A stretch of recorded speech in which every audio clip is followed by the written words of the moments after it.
worst possible thing you could say when you walk into a car dealership. I spent 5 years with Mercedes-Benz, 5 with General Motors, and the worst thing a person could say when they walk in is, if you could just get me to this payment, we got a deal. So your loan's probably still like 19, which means you got to pay to get out. You're upside down. It's called negative equity.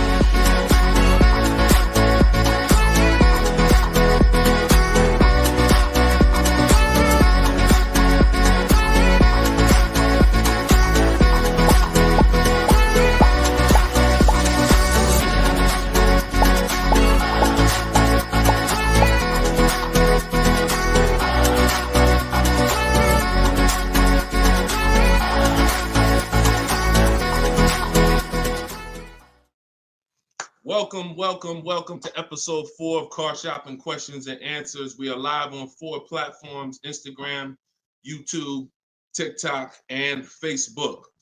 Okay, we already got people asking questions on TikTok. As you come in, we do these shows at 12. Hold on, I want to give my camera time to focus because I'm doing a lot of moving. We do these live shows, it'll focus in 1 second, at 12 p.m. and 3 p.m. Eastern time. Hold on, I'm out of focus. There we go. 12 p.m. and 3 p.m. Eastern time. Now, we broadcast these shows throughout the day because a lot of people can't make the live broadcast. You want to tell your friends about it. If this is your first time with us, you've never been on a live with us before. Oh, wait, hold on. They're saying that hold on, can't hear me. No sound. All right, hold on. Let's see. How about that? We're good on TikTok? Let me make sure we're good here on, give me a clear if we're clear on Facebook now. Give me a clear. We always got to do the housekeeping, y'all, and I need your help. Before we get busy, let me know audio is good. I see we're clear on TikTok. How are we on Instagram, on YouTube, on Facebook? All right, perfect. I see the thumbs up just came through. Okay, so this is episode 4. We do these live shows 12 p.m. Eastern time and 3 p.m. Eastern time. So you'll see the broadcast throughout the day, but if you want to actually be live with us, then you want to join us on any of the 4 platforms at one of those 2 times: Monday, Tuesday, Thursday, and Friday. So we are live. My name is Deshone the Auto Advisor. I am the author of the digital book, Cars from Home, 7 Steps to Saving Time, Money, and Avoiding Dealerships. You can get your copy for 75% off during the show over the next 30 minutes in my TikTok bio, in my Instagram bio, or I'm going to put the banner up here. You can go to deshonsbook.com. We have a link in the comment. We have a comment link in the comment section. So I want you to start typing your questions. We get very, very busy. Have your notes ready. Be ready to unlearn what you've learned about cars, because we get below market deals, and that should be your only mission when you are car shopping, is to get below market deals. All right. Now, one thing that I want to discuss. Okay, matter of fact, let's go. Go ahead, throw that up. Let's go to Frankie's question. So this is from TikTok. Can you please give me the percentage breakdown on leases again? Okay. The 1% rule has been around since probably before I ever even got into the car business. The 1% rule says that if your lease payment is 1% of the MSRP, or less, you stole a car. No down payment. So I had a 2018 Jeep Grand Cherokee. It was a $35,000 vehicle. My lease payment was $330 a month. That was under 1%. That's how we indicate that. Now, how we're doing the math is we are taking the MSRP, taking the monthly payment rather, and dividing it into the MSRP. For example, $330, which was my payment, into the MSRP, which was $35,000, and then that gives us 0.009%. 0.009%. Good afternoon, Vivian. Good to see you. So That's how you do it. Now you can multiply by 100 if you want to really get the percentage. You multiply by 100 and you'll see 0.94%. So that has been around for a long time. Shout out to the sharers. I see you, Frankie. Thanks for sharing. Please DM me too. I'm still waiting on ideas for what we could do for the people who share the broadcast. I mean it. We want to make sure we are rewarding people who share, tag, people who invite people to the broadcast. So DM me these ideas. Those are the only DMs I'm looking for because we get too many DMs to really respond to them. We get probably 50 to 100 a day. So we can't respond to all DMs, but those are the ones that I'm looking for. Okay, shout out to everybody who shares. Now, that's been around for a long time. That's how you know you stole the car. It's not even a question now that we still need to get offers because like this is Freener right here. This is why you never want to get excited about one offer unless it's the lowest bid. Here's why. Freener, she just got a, hold on, I'm putting it up here on the screen. She just got a 0.88% lease on a Jeep Grand Cherokee hybrid anniversary edition. $65,000, $65,950 was the MSRP. Her best bid was $579 a month. She's in the video library. She has what we teach. Getting bids. See, so sometimes you could look and be like, oh, this offer looks really, really good. Should I take it? Not if it's not the lowest bid. It must be the lowest out of at least 5 offers. Because what I always tell you is 80% of dealers are overpriced. They're going to overcharge. So that's how you know if you won. Now we had to come up with something. When I started teaching people about leasing, I said, oh, shoot, some of you going to go out here and you've been buying your cars and you're going to walk into dealers and you're going to get a lease and you're going to think it's good because you're still paying less than somebody who actually bought. But we had to come up with something that was showing you when you were overpaying for a lease. And so I started doing some math because I love math. And once I worked the math out, I said, okay, how much are we paying before we're paying too much for a car we're giving back? 1% is the steal. But what's the limit? And I started looking at how cars depreciate, how much car, if you bought it, how much the car would depreciate. And I came up with 1.5%. So when we look at the same vehicle that is, let's say a $40,000 vehicle, for example, 1% is $400 a month or less. 1.5% is $600 a month. Now, what you look at is the total you're paying over the 3-year lease. 600 times 36 months, that's 21.6. So when you take $40,000, you add your taxes and everything, you're probably going to end up about 44.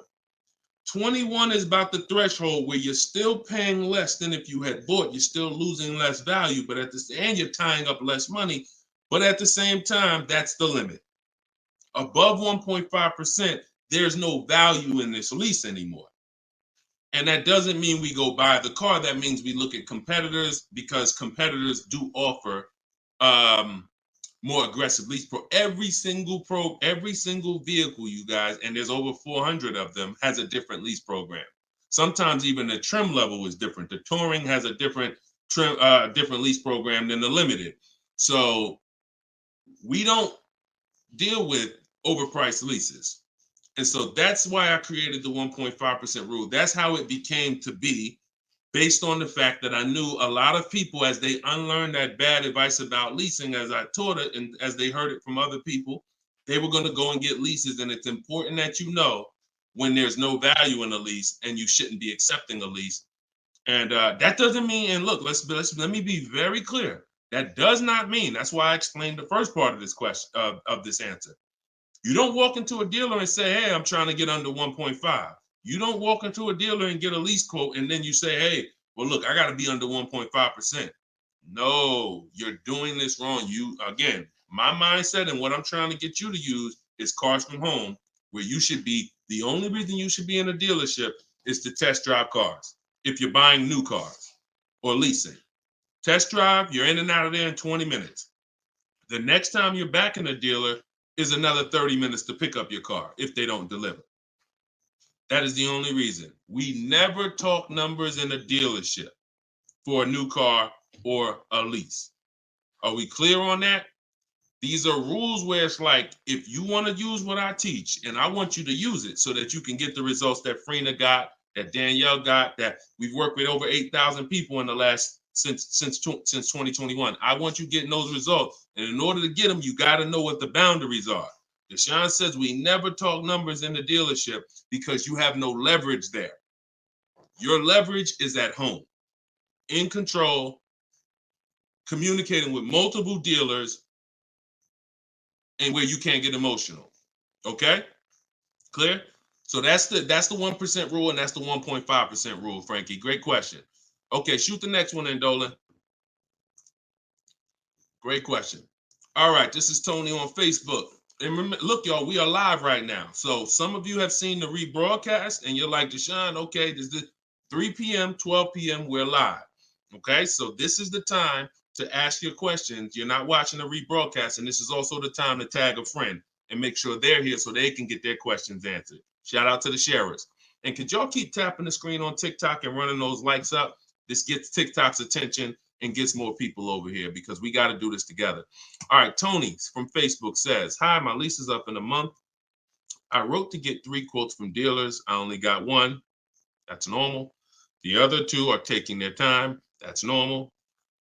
I have a third-party restriction. Should I wait for the other 2 quotes or just run with the 1 quote? I never run with a 1 quote, and I get 5 quotes. So you're mentioning 3. I never mentioned 3. 80%, again, a lot of what we're talking about, y'all, is math. I'm unfortunate where I have the data. I got probably 5,000-6,000 people who have my book. We probably got close to 2,000 people in the Cars from Home library in my coaching program.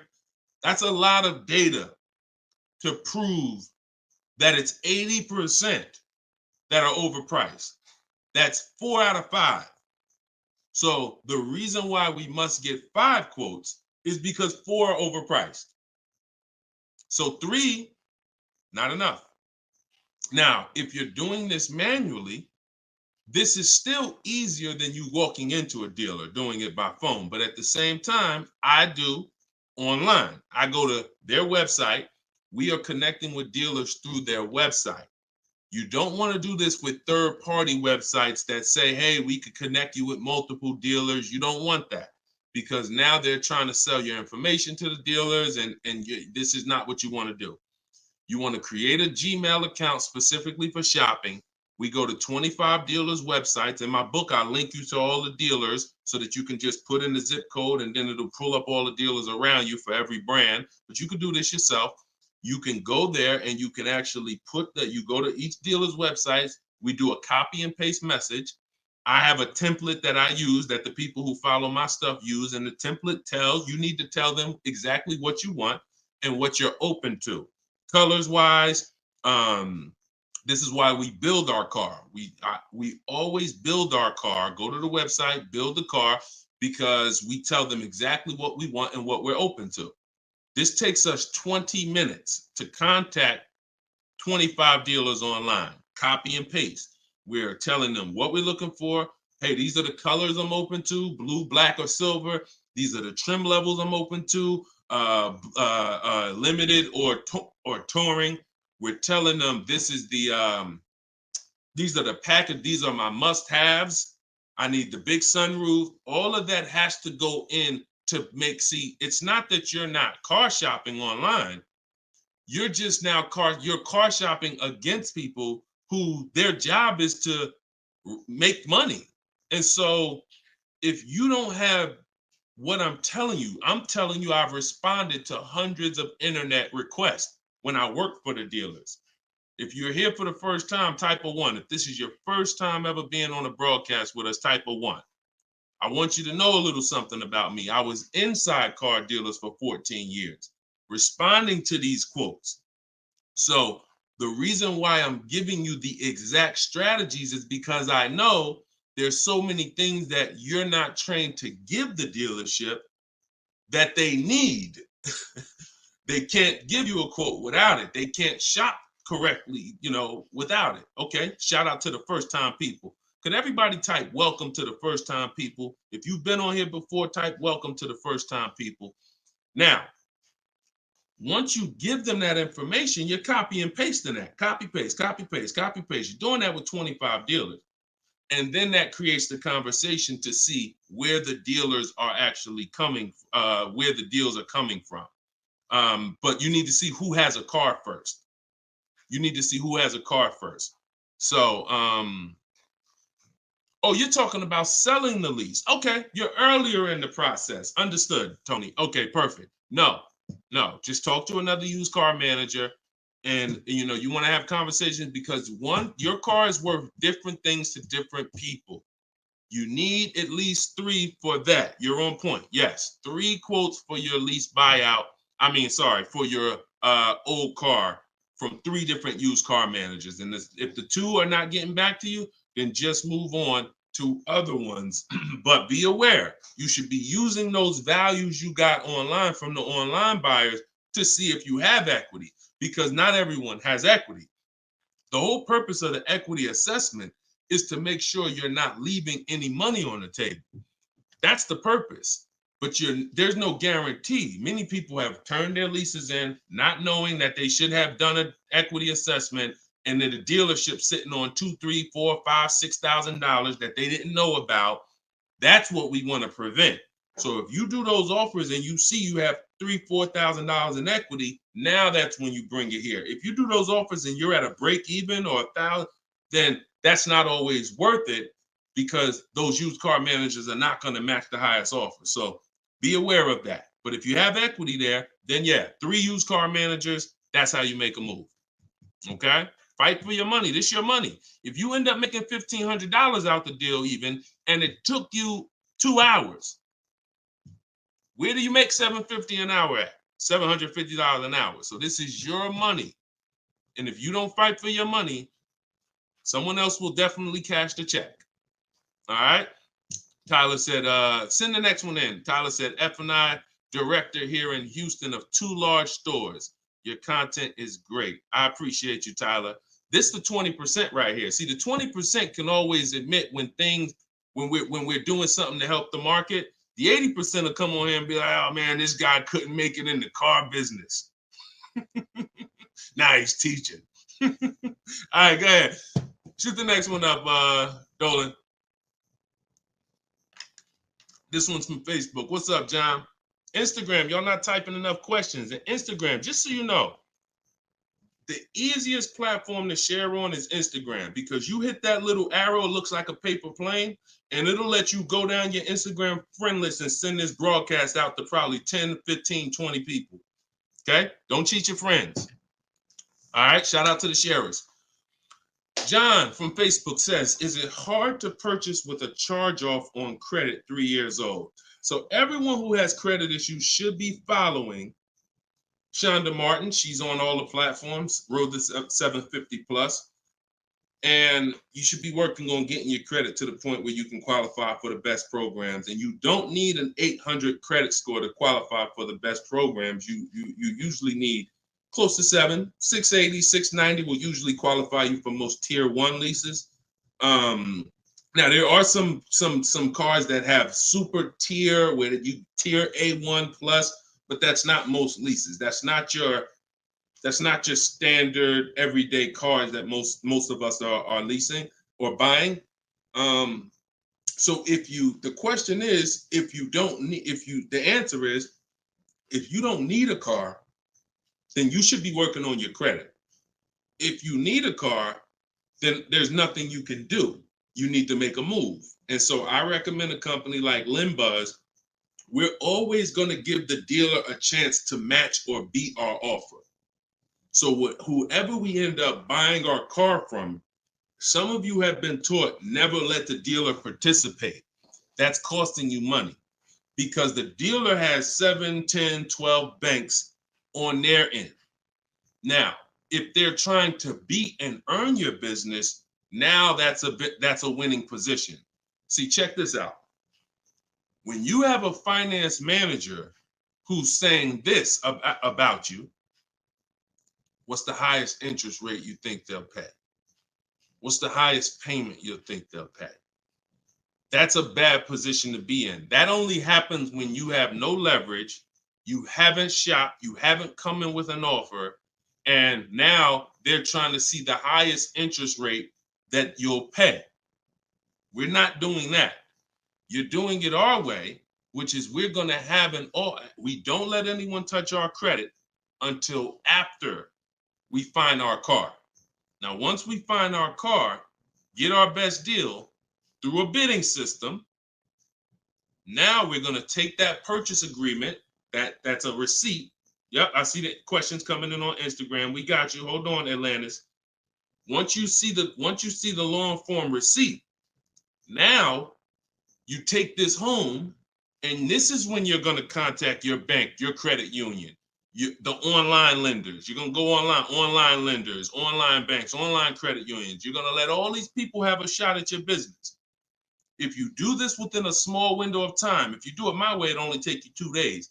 This is going to weigh on your score the same as one hard inquiry, because this is something called rate shopping. This is not going from dealer to dealer, getting turned down or putting in applications and nothing like that. This is how you rate shop correctly. I call this the bank bidding war. When you get my book, I also send you the bank bidding war blueprint. It's going to be going into my book, but I need about another month to be able to combine it. But I send you the bank bidding war blueprint. Now, the bank bidding war is 3 rounds. First thing we're doing is seeing, is there any special interest rates that the car we're buying has? In your particular case, John, with credit challenges, you're not going to qualify for that. That's okay. But we need to check that. If there's 0%, 0.99%, that eliminates our need to do anything else with financing, because no one else is going to beat that. Second part of the round starts, there's 3 rounds to the bank bidding war. The second part comes after we find our car, and it's what I just broke down. When we come home, we let all these banks, these lenders, online credit unions run our credit, and so they're bidding and submitting us their loan offers. Now, the third round is the dealer. That's when we're going to call the dealer who we reserved the car with and say, hey, I got 6.29 from this bank. If you can beat it, I'll give you the business. Now, this is the big difference, you guys. When you have a finance manager who's trying to beat your offer, who's calling their banks and saying, hey, I need to get 5 point something because this person already has 6. That's leverage. When you start bidding, like I'm teaching you, like what's in my book, like what's in everything we do, in my videos, everything's a bid. You have the leverage. And there's no way for you to overpay when you are getting bids. So that finance manager calls you back, it's only going to be 1 or 2 answers. Hey, Stuart, man, listen, I tried my best, man. I reached out to every bank I got. No, I can't beat that rate, man. I appreciate the opportunity, but you can go with your own financing. In which case, you guarantee you got the best loan. Second thing is, hey, you know what? You had a good rate, man, but I got somebody to beat it. So we can do it right here for you. Perfect. In which case, you guarantee you got the best loan. See, you don't have enough people competing for your business. That's where your buyer's remorse is coming from. That's where your lack of confidence is coming from. That's why you're driving off from a dealer saying, hey, you think we could have got more money? You think we could have got another $1,000 off? That's all buyer's remorse because you don't have enough people competing. So I want you to stop that. I want you to use what I'm telling you to do. All of this is in my book for those of you who like Deshone. I don't even want to remember all of this. It's all in my book, Cars from Home, 7 Steps to Saving Time, Money, and Avoiding Dealerships. This is what I've been teaching for 3 years. And this is what I've been doing since 2015 myself personally. So you can get your book for 75% off. Cue up the next question, Dolan. Oh, John, in your case, though, when you get that buyer's order, you would be reaching out to Limbuzz. So after you find your best car deal, you would be reaching out to Limbuzz and seeing, what their rates would be for you. And then you would be going with, still giving the dealer the opportunity to see if they can beat it. Because once a dealer knows you got an approval already, they kind of have a little more leverage to be able to see if they can beat that approval. But in any case, even if they can't, Limbuzz is pretty generous. but we don't do this until after we find our car. Okay? Great question. Shoot the next one up, Dolan. All right, this is Gemini from Instagram. Can a dealership legally raise the price from what is being offered online? Listen, nobody's suing dealers.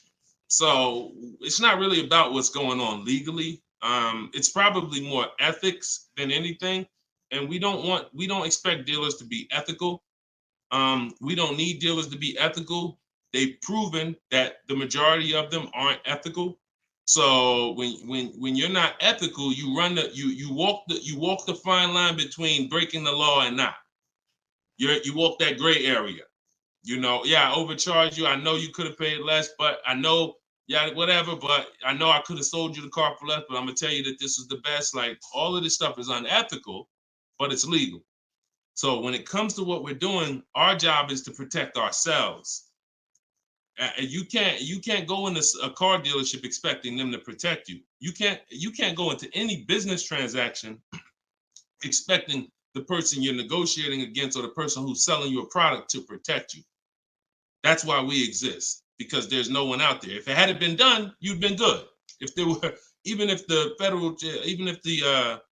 I think it's the Federal Trade Commission or whoever regulates businesses were stepping in to protect the public, then we wouldn't have a need for what we do. But that doesn't exist. So it's on you. It's buyer beware. It's you protect yourself. And so I provide the tools for everyone who wants to take action to protect themselves. All right? But no, we don't expect dealers to do anything other than what they've been doing. Go ahead, shoot the next question up. Let's roll. All right. Why shouldn't a person focus just on monthly payment, monthly car note? Okay, good question. Hold on. Let me make sure I can see Instagram. All right, so this one's from Instagram. Promise Tammy said, why shouldn't a person focus on just the monthly car note amount? So if we did a little math and you go, all right, if you walk into a dealer and you're looking at a $40,000 car, and you say to the dealer, how much does that car cost a month? And they're smart, if they're trained, they're gonna say, well, it's not really about the car payment right now. Do you like the car? And once you say, yeah, I like the car, let's get down to numbers, they're gonna ask you, they're gonna try to figure out what you could afford. Like, what's the most you could afford? Or I can't afford any more than $450 a month. Now, some of you know every $1,000, every $5,000 on the purchase price of a car is how much per month. Some of you know. I know we got a lot of new people on here, but for those of you who've been tapped in with us, how much is every $5,000 on a car loan? So, and the reason why I give you guys this parameter is so when you look at that $40,000 car, thank you, Frankie, got it. You should automatically know every $5,000 is about $100 a month. Yep, you got it, Michael. All right, I see you. We got people tapping on every platform. Good job, Carmelo. So the reason why, see, those of you who focus on just the car payment, you are some of the people who the 80% of dealers are going to manipulate the most and make the most money on. Because when you come in, if you don't realize that $40,000 car is in no way close to $450 a month, now you have someone who's going to try to manipulate the loan to make that car $450 a month somehow. Now, it's usually going to end with you having a super long loan. So I've had people come to me years ago, friends that would say, Deshone, what you think about this deal? I say, man, let me look at the paperwork. And I see, man, you know the loan is 96 months? Nah, man, I didn't even know that. Yeah, the loan is 96 months. What is that, 8 years? 84 months is 7 years, 96 months is 8 years. So you're out the door at an 8-year loan. Now, I'm not gonna assume you know why that's bad. So I'll say that an 8-year loan leads to too much interest, and it's what it is, because if they got you an 8-year loan, it's certainly at a high interest rate, because banks know that those loans, people who need 8-year loans, are risky. People who need 8-year loan, they got to protect themselves because typically the car may have problems in the long run. When you go down, see the whole point with a shorter loan, 5-6 years. Some people want to be conservative. You take 4 years, but you want that car paid off by the time maintenance comes, by the time repairs start being needed, because cars need repairs every now and then. So you want the car paid off. They know that if we give this person an 8-year loan, typically they're probably gonna have issues around year 7, year 6, even depending on the age of the car. So the length of loan, I teach something called the rule of 72 and the 10th birthday. I will not in any way co-sign anyone getting a loan longer than 72 months, which is 6 years, because we don't have, see, what's the longest loan, a mortgage that any of you would take?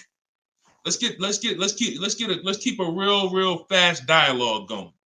All of this is to really answer the question that Tammy's asking, which a lot of other people have. So we need to indicate why this makes a difference. The longest mortgage most of you are going to take is 30 years. Mortgage.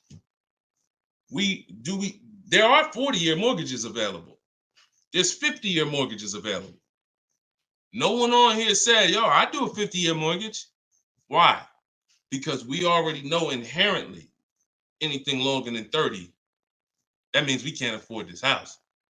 That means we're looking at the wrong house. So we had to make sure we created boundaries so that you understand, okay, if I got to take a loan longer than 6 years on a car, that's telling me I can't afford the car. So once I get my best price, I should already be able to afford that car with a 6-year loan or less. And I combine that with the 10th birthday. So when you look at your car, you should have your car paid off by the 10th birthday. You're taking a lot of risk if you got a loan on the car past its 10th birthday. A lot of the times I was in a dealership, people came in with problems, big repairs, and they still had car payments. Car's 10 years old, 11 years old, and they still got car payments. You could run the risk of being in trouble because that car could be in the shop. Some of you have experienced this. Car's in the shop, and you still got a monthly payment due every month. Now, this is disaster, and that's what we're trying to prevent. That's why we don't focus on the monthly payment. When we're purchasing a car, we are only focused on the price of the car. We need to, before we even think about monthly payment, how about this? We need to make sure we're getting the car for the lowest price possible. Because some people go in and like, hey, the car's 40 grand. Well, what if another dealer will sell it to me for 35? Once I get the lowest price, then I'm concerned with what my monthly payment is going to be. So there's steps to this. But yeah, don't focus on monthly payment and just stay committed to what we're teaching, and you'll learn and you'll see why, even more information of why that's bad. But we want you to understand the numbers, okay? Typically, you focus on monthly payments, you don't quite understand the numbers, but you will. All right, this one's from TikTok. Can you give us some tips about co-signing? Ooh, I have a very, very, very strict rule when it comes to co-signing. Now, some people, you're not going to like this. Some people will tell you this is bad advice. It's just my opinion. I've seen tons of horror stories. I've seen people walk into the dealership. I've seen young people who will co-sign, who will use up people's credit, co-signing, and just burn them, because no one cares about, if you don't care about your own credit, you certainly don't care about someone else's in a lot of cases. So, but I do have some rules, because sometimes it's going to make sense. When you can pay, if a person does not pay, then you're good. Example, my daughter, we're going to get her a car. I'll co-sign only if I can pay the note if she doesn't pay. So let's say she's working, she's paying X amount per month, I'm co-signing, but if for example, she loses her job, anything happens, I can pay if she doesn't pay. That could be for the spouse. If they don't pay, I will pay it. As long as that's the rule, then you're protecting yourself, because where you get in trouble at is if you can't pay, if they don't pay. He told me he was going to pay it. He's missed 2 payments. Your credit doesn't get, no, they don't care. So you got to be willing to say that. This has to be a person that I'm willing to pay if they don't pay. That means I got to have that type of relationship with them. Or if I can't pay, if they don't pay, I'm not co-signing, because I cannot depend on things that will go wrong. Life will happen. And then I'm sitting out here and my credit was 700, 750, 800. Now it's 620 because they missed 3 payments and I'm struggling to get this car back from them. Okay? Those are my hard rules on co-signing. I don't deviate from them. And those are typically rules that if you follow them, you're going to be safe. Okay? All right. Shoot the next question up, Dolan. Diana said, my brother asked me to co-sign. I told him, hell no. Listen, that's it. Listen, people will ask you to co-sign quick as, listen, people will ask you to co-sign like they just asking to borrow sugar. Hey man, can you co-sign this loan for me? No, listen. It takes a while to build up great credit, and it takes seconds to destroy it. Nicole from Facebook said, are you able to negotiate third-party restrictions in a new lease? So these are two separate things. The third-party restriction is the selling of the old car, not the new lease. We're not mixing these two. So we're going to, the people who work with me, you're selling your old car independent of the new deal. The new lease is its own transaction. We split everything we do into separate transactions. See, the car business has taught the public to give them up to 3 transactions. Buying a car from them is 1 transaction. Getting a loan from them is a 2nd transaction. Letting them buy your old car, which you call trade. We don't use that word. That's 3 transactions.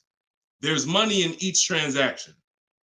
There's money in each. That's why there's companies that only want to give you loans. They don't sell cars. There's money in loans. There's companies that only want to buy your car. They don't care about selling your car right now. There's money in buying cars.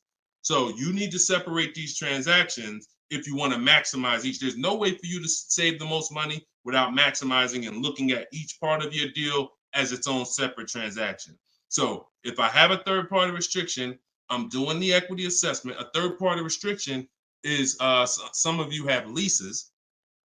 We always need to see if there's any equity in our lease before we return it to the dealership.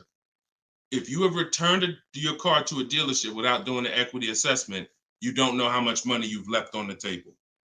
Because if there's $2,000 or $3,000 of equity in your car, the dealer's keeping that, and that's their money. So, or the bank's keeping it when they sell it, that's their money. It's probably the dealer will find a way to buy it, and it's their money. So when we look at an equity assessment, we're going to do it at all times.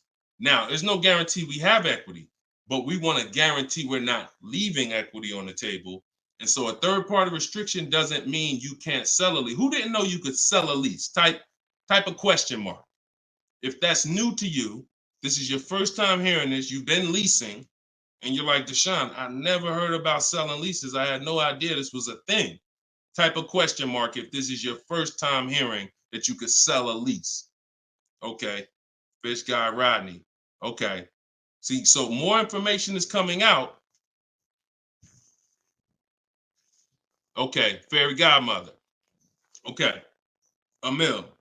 Okay, I'm sorry. I just tore your name up. Sorry. So as you change Shamir on Instagram. So when we look at this, we got to see that the things that we don't know cost us money. So now it's like, once they saw people, because we helped out probably thousands of people in the pandemic sell their leases, used car values, resale values were crazy. So we had people making $5,000, $10,000, $12,000 selling their leases.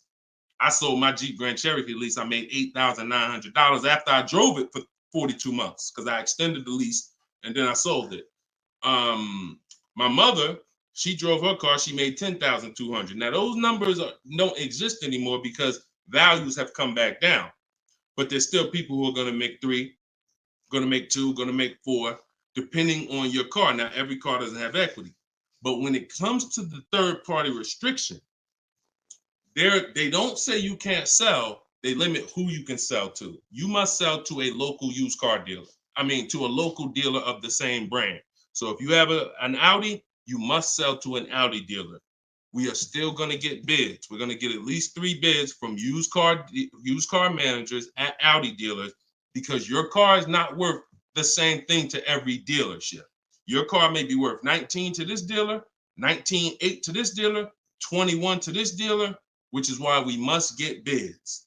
Y'all gonna hear me say that word. Your favorite word, if you stick around and you use what I'm teaching, when you start mastering my strategies, your favorite words are gonna be bids, multiple offers, because that's how we save all the money.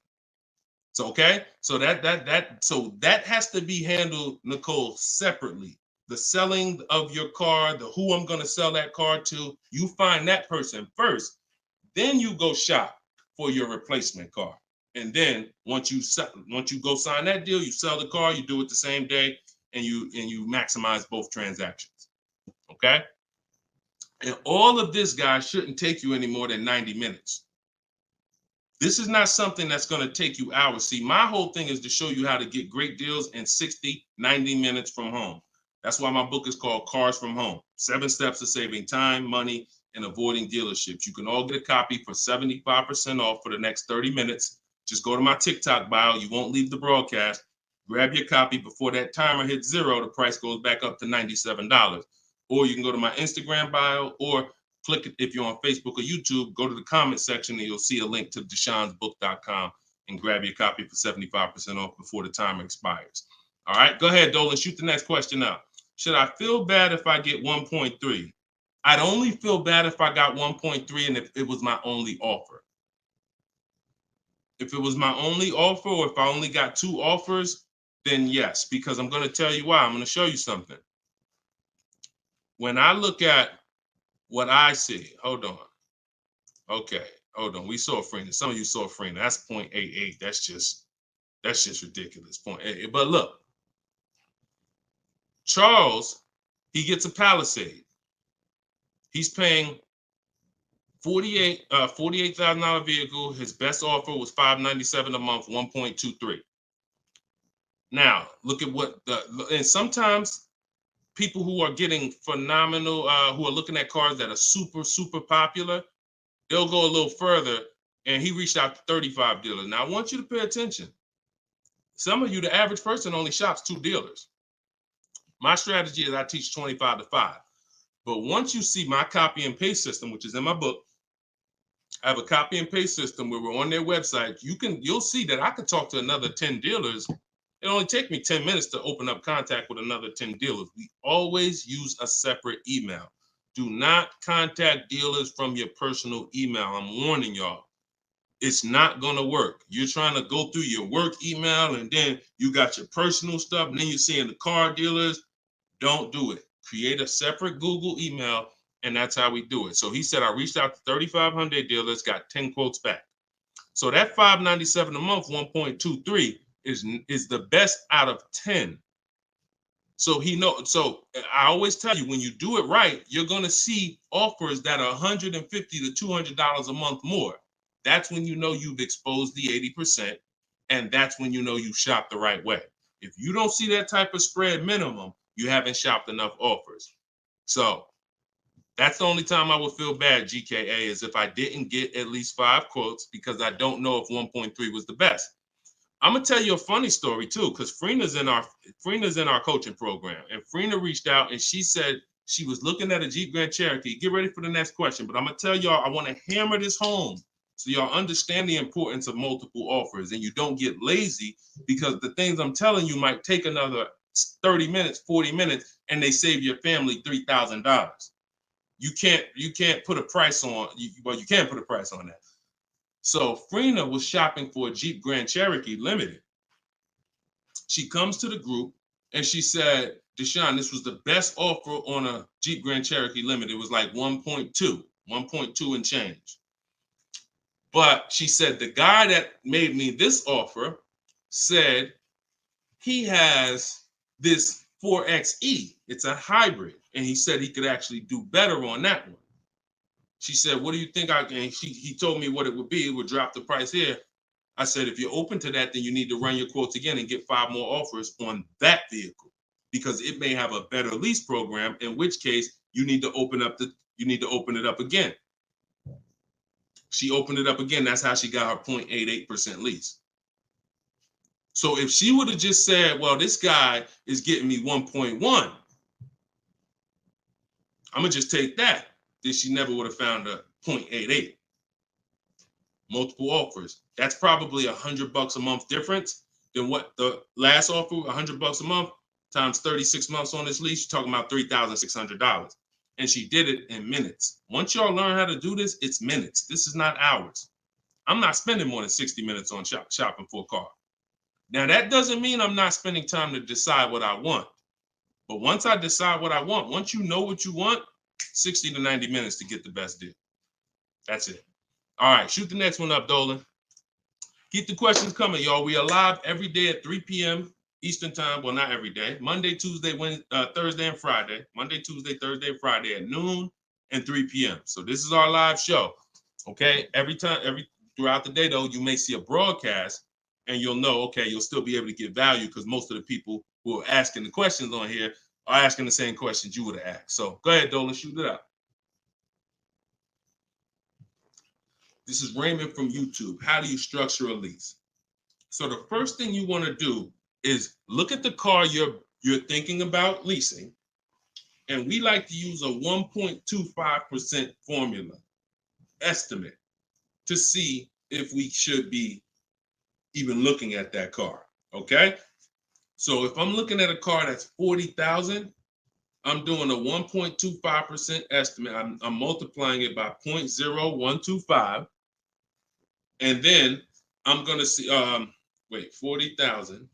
I'm multiplying that by 0.0125, and that comes out to 500. So that's going to tell me if I'm looking to be at 300, that's not the car that I'm going to be looking for in most cases. Now, we don't know if the best deal is going to be 1.25, but we're trying to estimate based on a bad deal is above 1.5. Anything above 1.5, we're overpaying for our lease. No money down. Money down comes later. Now a steal is 1.1%. So I teach something in my book. It's called 1% is the steal. Between 1% and 1.5% is the deal. And then above 1.5% is time to chill. We don't do that. So that's the first thing. Now, once we move past that, now it's time to choose our mileage. So we're going to look at our lifestyle. We're going to see how much we drive to work, how much we're going to be driving the car. And once we come up with that, you're just doing some simple calculations. What's your round trip to work? 10 miles. How many days a week? 5 days. Okay, that's 500 miles a month. That's if you do the math. Let's say your trip to work is 20 miles round trip, and you do that 5 days a week. You're doing 100 miles a week to work. Times 52 weeks of the year, that's 5,200 miles. So I walk you through this in my book, but this is simple. 5,200 miles, and then you say, okay, well, I like to do a little leisure. I like to take a little trip down here. I go to my fishing. I go fishing 1,000 miles away, blah, blah, blah, blah. So you're calculating what you're going to do. The easiest way to do it is to look at your old car and see what you've done. But if you don't have an old car, this is how you calculate it. You come up with, all right, I only need about 9,000 miles a year. Perfect. All of our leases, we shop our offers with 12,000 miles a year. That's your average miles. That's what we want to base our formula from. So whenever we reach out to a dealer, we do this online. As I said, everything we do is online. Once we do this, we're shopping multiple dealers, and we're telling them work us up a lease quote. First month's payment total out of pocket. If you were on the last show earlier, we talked about we don't say down payment anymore. We say total out of pocket, TOP. Everybody who's clear on TOP, if you were on the last broadcast, type TOP. If you weren't, TOP is total out of pocket. That means only thing I'm giving you for this offer right now is my first lease payment, and I'm driving off. Total out of pocket. We're not saying down payments anymore. Okay? So now, we're structuring our lease with first month's total out of pocket, 12,000 miles per year, and that's how we're sending the offers out to the dealers. All online, all copy and paste. These are all templates I have, but I have templates where you just fill in what you want, blah, blah, blah, all in my book. There are links, there's templates, but if you're going to do it your way, that's fine, but this is how you do it. And you can sit in your computer and just copy and paste, and now you're looking to get 5 quotes. That is the mission. 5 quotes, and that's it. That's how we structure our leases. Once you're done and you get your best quote, Now that's when you adjust your mileage. So once you identify the best dealer, the winning bid, now you're going to say to that dealer, hey, can you adjust the offer to 10,000 miles a year? Can you adjust it to 18,000 per year? Can you adjust it to 25,000 per year if you're a high mileage driver? And you adjust it from there. But that's it. You do this over and over, rinse and repeat. Rinse and repeat. All right. Great question. Shoot the next one in, Dolan. All right. Shout out to the sharers. Thank you, Liba. I see you. Thank you so much. This one's from Preston on YouTube. What is the best way to finance a car out of state? It's no difference. It's really no difference. We're going to find the car. We're going to get the buyer's order. We're going to have them. Now, the thing about a used car, if it's a used car, we got to test drive the car. So what you may want to do is if you're picking up a car out of state, you may want to go there, lock up the car, grab a cheap hotel for the night, stay there, because you don't want to eliminate the bidding process. The bidding process is your bank, your credit union, online banks bidding, and then dealers bidding. The dealer who you get the car from, they're bidding against that. Some of you don't really understand how much money is in finance. On a $40,000 loan, 2 points on an interest rate could literally be $2,500. So we got to understand there's a lot of money in loans. So if I'm driving to pick up a car out of state, what I'm typically going to do is go test drive that car. If I like it, I'm locking it up with a deposit. I'm taking that buyer's order. I'm gonna go back, depending on how far it is. If it's 3 hours away, I'm probably not gonna drive home and then come back. Depends on you. I'll probably just post up in a hotel. Go do my financing online. Let all these banks and credit unions run my credit so I can get their offers, and then I would call the dealership the next day and say, hey, this was my best offer. If you could beat it, I'll just come get it from you, and that's it. I'll spend $50, $60, $100 on a hotel to save $3,000, $2,000 on interest on my interest rate. But everything else is the same. So we can't be scared to go out of state. If many of you who are using what I'm teaching, you're going to see. Look at Eddie. Who was Eddie who drove? Hold on. Short conversation. John, hold on. Market. Trying to think. I'll see many of who I'm going to share with you. You'll see they'll say when they're picking up their car, I'm driving 45 minutes. I'm driving an hour and a half away. Look at Sean. Perfect example. Sean, he's also in our coach. Now, I don't want you to think, oh, I got to be in Deshaun's coaching program. There's just some people who are. The information's in the book. We got the video library. For those of you who are like, okay, I like videos to go along with the book. That's fine. I'll link you to some videos in the book. But then there's some people who coach with me and I can talk personally to them. So Sean comes on here and he comes into the group. He said, he sends this. Look at the amount. He said, I'm looking at some advice on this F-150 Lightning XLT. It's a $73,000 truck. The dealer discounted it $4,900 and then revealed that there was a $15,500 rebate. His total savings is over $20,000 off this truck. So I'm like, all right.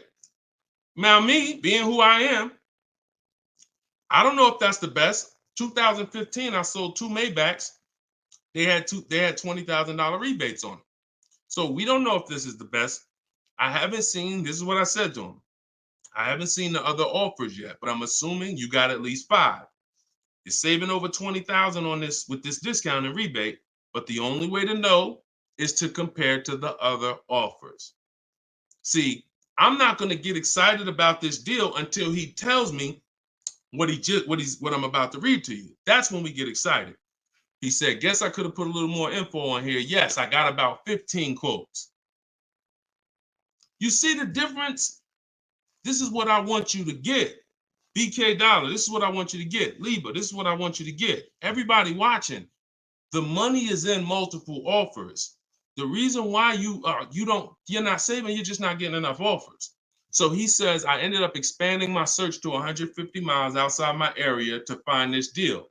He said, I couldn't find watch this. I couldn't find anything under MSRP in that first search.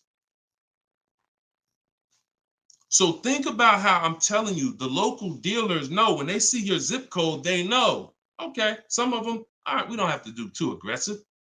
But those dealers that are an hour and a half away, when they see your inquiry, they're like, oh, listen, this is a person we never would have saw before. What is it going to hurt us to blow this truck out?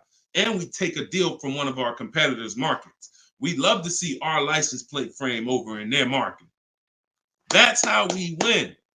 So he ends up saving over $20,000, and he doesn't mind driving 150 miles to go get that truck. Why? Because every mile he drives is dollars he's picking up. We clear on that? We clear? If you're clear on the importance of multiple offers, type clear. All right, shoot the next one up, Dolan.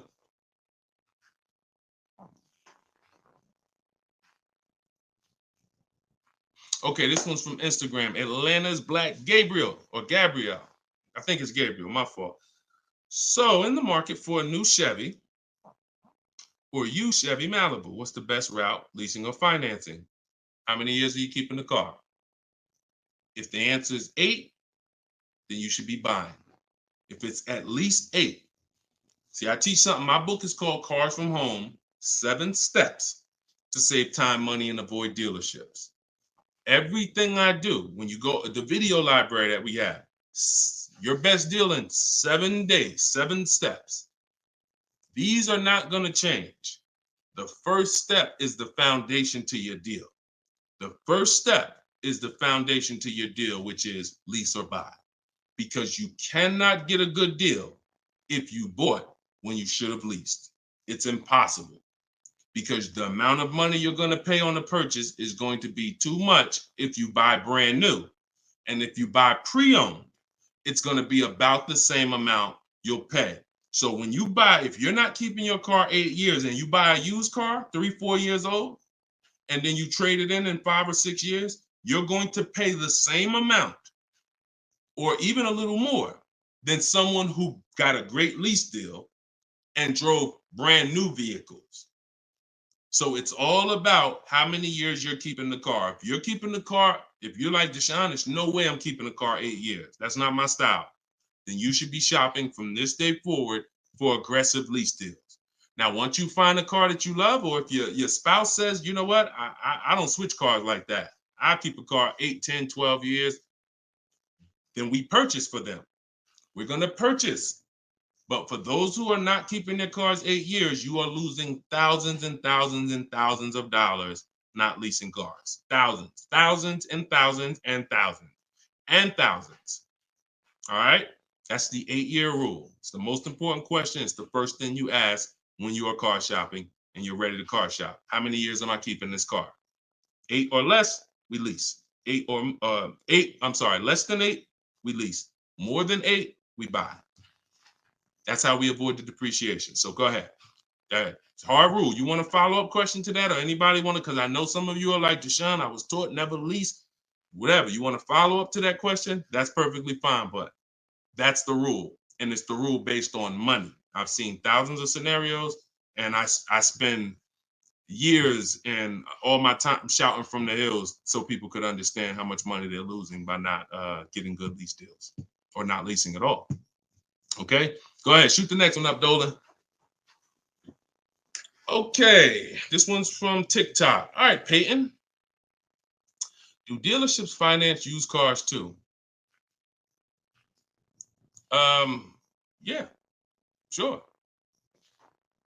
Absolutely. But we don't finance, dealers are our last offer for financing, never our first. So what you should do is you should go watch the replay from earlier, episode 3. This is episode 4 of Car Shopping Questions and Answers. We do these lives Monday, Tuesday, Thursday, and Friday, 12 p.m. Eastern time and 3 p.m. Eastern time. For those of you who are like, because I want you to be able to tell your friends. Today, some of you are going to run into people who are car shopping. You need to be telling them, hey, you got to check this guy, Deshone the Auto Advisor. He does this show, live show, 12 o'clock, 3 o'clock, Monday, Tuesday, Thursday, and Friday. But you want to watch episode 3 where we went into detail about how we don't finance. In fact, earlier, I think we talked about it early on this episode. Your financing should be independent from the dealer. The dealer should be your last offer for financing. Because what you're asking for, that's 2 transactions. You're giving them 2 transactions of business. You're giving them the purchase of a car, and then you're giving them the selling you of your loan. So what we do is we separate these transactions and we get bids for each. So the only way I'm dealing with a dealer, the only way you're going to be dealing with a dealer is if they've won the bid, which means if I'm looking for a used car, you won the bid out of all the used cars. Like, all right, give you an example. This is Vincent.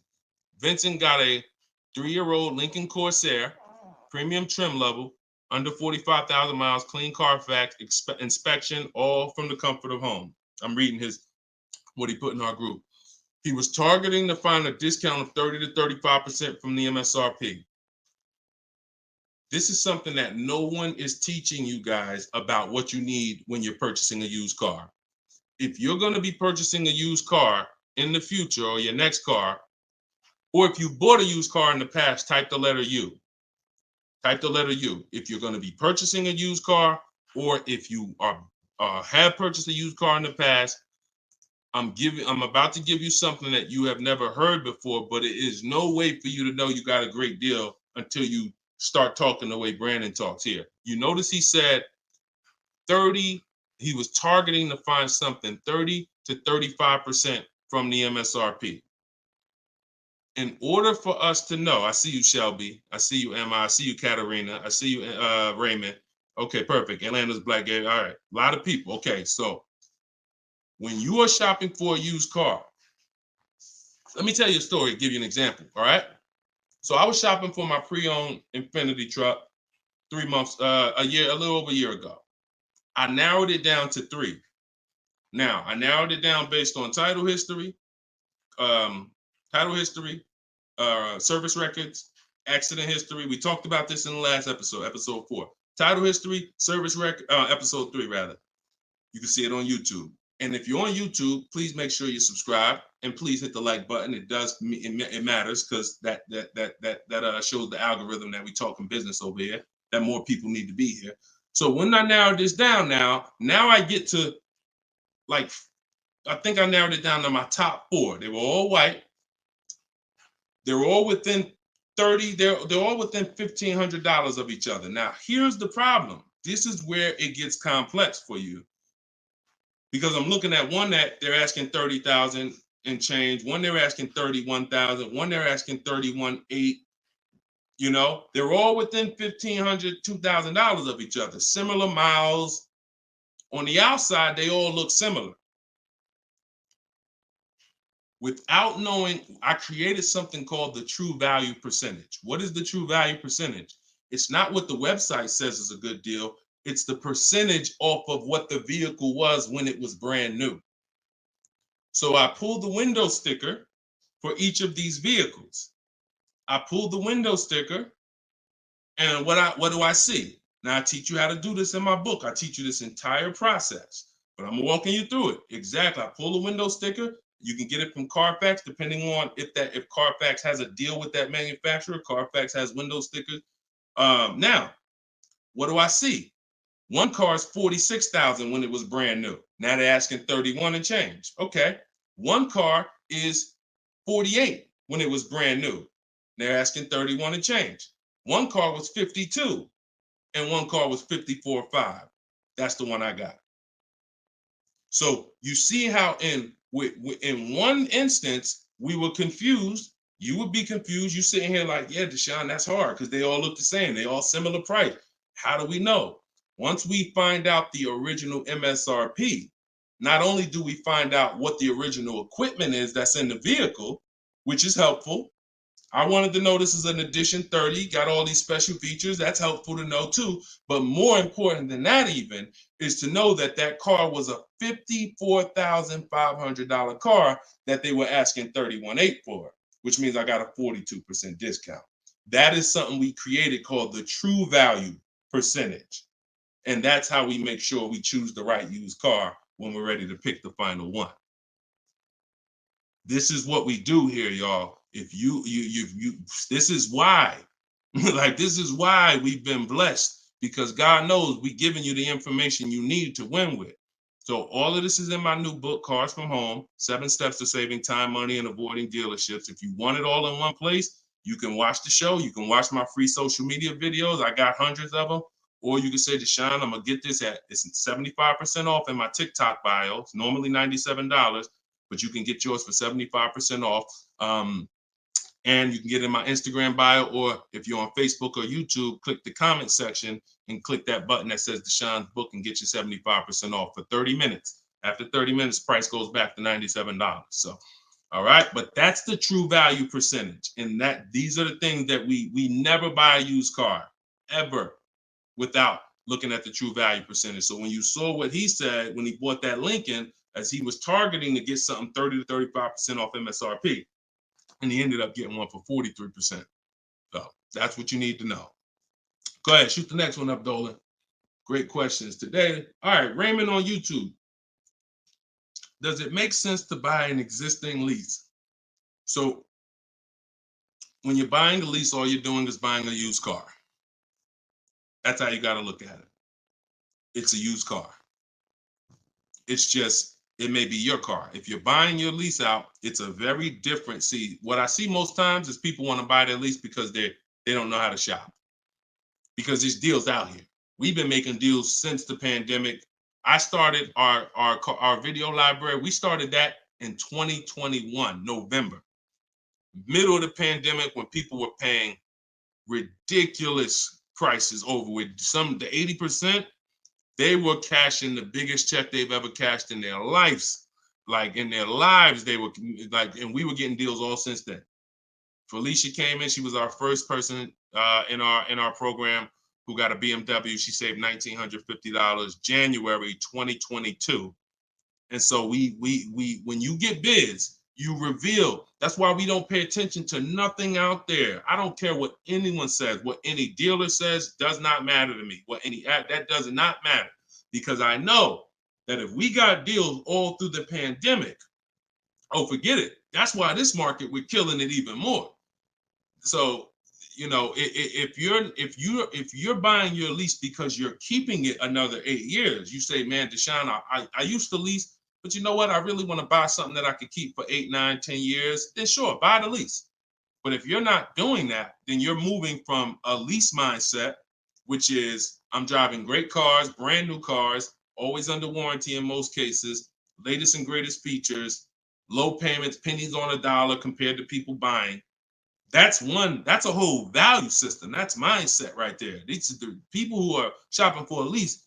These are the benefits of leasing. And then you're moving and saying, all right, I'm going to buy a used car now. Very different, very different. So you got to be, you have to have had a change in mindset and goals to buy your lease and buy a used car. And it's never, what I see most times is people just don't know how to shop. When you use what I'm teaching you to shop, get 5 offers, you're going to see there's deals everywhere. Everywhere. Go ahead. Shoot the next one up, Dolan. You can't pay me to negotiate your lease, because I do this in 90 minutes and I'm teaching you to fish. You know, I've had people who used to buy cars from me. Hold on, keep that question up from Nicole, but I saw this person on TikTok. I'm not in the business I'm in the business of teaching people how to fish. So, you know, because what happens is you're building a trust in something. Like if you're not willing to learn what it takes to do this in 90 minutes from home, like I'm teaching you, then you are the same type of person. That same mindset will lead you to go into dealers because you're just lazy and scared. Now, I'm not saying that's you. I'm warning you to not let that be you. I'm warning you you can't pay me enough. I'm not in that business. I'm in the business of helping people all around the country. It don't matter what you pay. Of course I don't think you would ever even ask me to work for free. I'm telling you though, that's not the business I'm in, because we can help thousands of people all around the country, but you're not realizing that your transaction is a 5-figure transaction. There's nothing else in this world that you're going to give that type of control. If you were going to start a business and it was going to take a $30,000 decision, $30,000 of your money, would you ever be looking and saying, oh, could you do this for me? You see, we do things with cars because we've been programmed to do them with cars. Car dealers have made you so scared that you've been programmed to do something, but you never do it with anything else. You never do it with a house. You wouldn't say, hey, could you just, I'll pay you to get my house for me. I'll pay you to, start this business for me. No, it's only cars.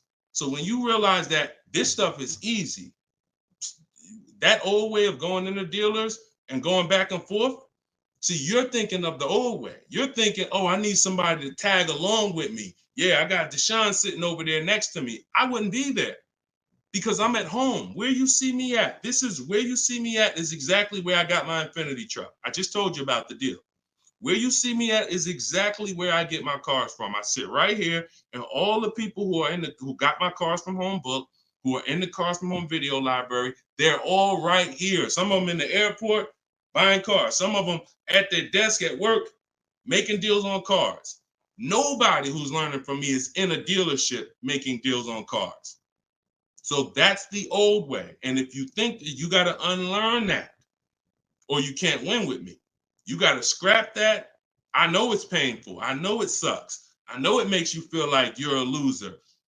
But that's what I'm telling you. Scrap that joint and do it my way. And when you do it my way, you're going to be like, oh, shoot, man, how the heck wasn't I shopping like this years ago? All right. So now Nicole on Facebook. Do you shop or negotiate differently for a car that is low in inventory or shortage? No. Now, the only difference is, let's say, and this is the reason why we connect with 25 dealers. See, in my book, I said we use the 25 to 5. We got to connect with 25 dealers. This takes us 20 minutes because we're using a copy and paste system. So if you're going to all of these Chevrolet websites and copy and pasting in their contact box, copy and paste, copy and paste, copy and paste. Now, what you're doing is you're shopping out of all those dealers' inventories. So if you only do this with 4 dealers, then you only see one dealer who has a car. And they're like, oh, well, we it doesn't seem like it's a lot of these cars out here. That's why we're connecting with 25. You saw Sean, he connected with 35. And so when we connect with these dealers, we're not just doing it to get bids. That's one reason. But we also know out of all these 25 dealers, probably 10 of them have a car that matches what I would want. And then I'm going to give 5 to 7 offers. So now let's just say we're at a mid period where the 2024s are sold out and the 2025 hasn't come in yet. Now what's going to happen is all of those dealers out of the 25, maybe 2 of them have a car, and they're going to tell you, you know what, you really need to order it. That's not because it's a low inventory. That's because you're usually in between model years, and the old one has sold out, and the new ones they're waiting for it to come in. But it doesn't change the way we shop. And sometimes we will order. If I'm purchasing, I'm more likely to order because I'll get bids, and then I'll take the car. But if I'm leasing, we're less likely to order because we don't know what the lease program is going to be. See, I could get a dealer that discounts the car for me $3,000. We had a person in our group, and they were getting a new BMW X4, the X4M, like the performance edition. We had a dealer, their best bid, the dealer was taking off $3,000 off MSRP. So, but the lease program is what we didn't know. And once the car came and they put the lease program on it, we saw that it was over 1.5%. So even at that discount, wow, we saved $3,000. Now, if she was purchasing it, that's a win. $3,000 off, beat everybody else. So I don't mind ordering if I'm purchasing. But on a lease, I'm less likely to order because I don't know what the lease program is going to be until the car gets here. Okay, but yeah, that the process doesn't change. It just we have little caveats based on on low inventory. Okay, process is the same. Nothing changes our 7-step process. Nothing. All right, go ahead, Dolan. Shoot the next one up. All right, great questions today. We got Jermaine, Facebook. So how do you transition out of a finance into a lease? Instagram, y'all not asking a lot of questions. All right, hold on. Get blooming chosen one. All right, hold on. All right, Jermaine from Facebook says, how do you transition out of a finance to a lease? All right, perfect. So now what I like about this question, Jermaine, is you've already answered the most important question, which is how many years am I keeping the next car? That's step one in our 7-step system. You've already answered that because you've determined I should be leasing. Now the next step is equity assessment. Equity assessment. Call the bank. You don't have to worry about third-party restrictions or nothing because you're not leasing. I mean, you're not coming out of a lease, rather. So you're going to call your bank, get your payoff. You're going to take 20 minutes, go on CarMax, Driveway, Carvana, Kelly's Blue Book Instant Cash Offer, AutoNation Sell My Car, Car Guru Sell My Car. Get those 6 offers. That's going to tell you if you have equity, break even, or if you have negative equity. That's your next step. Don't do anything else until you do that. Okay? See, we always have to account for our current asset before we start moving forward. What happens if he has $3,000 in equity? That means he has $3,000. He could either apply towards his next deal, or he could put that money in his bank account and, maybe he leases the next car with no money out of pocket. So equity assessment always comes even before we budget, before we plan our mileage, before we do anything. Equity assessment is what we do. All right. All right, shoot that next one up. Shoot that one up from Instagram if you got it, Dolan. It might have took you a minute, but because we got it's comments from everywhere, y'all. No matter. Okay, here we go. For your calculator, why doesn't it negotiate to the lowest offer? My calculator is the best. My calculator is the best thing that exists because it takes all the offers you get. By the way, y'all, what she's talking about. And you got to be specific because I do have multiple calculators that I've created in my book, multiple softwares where you plug in stuff and it spits out so one of the calculators that I have is the counter offer calculator.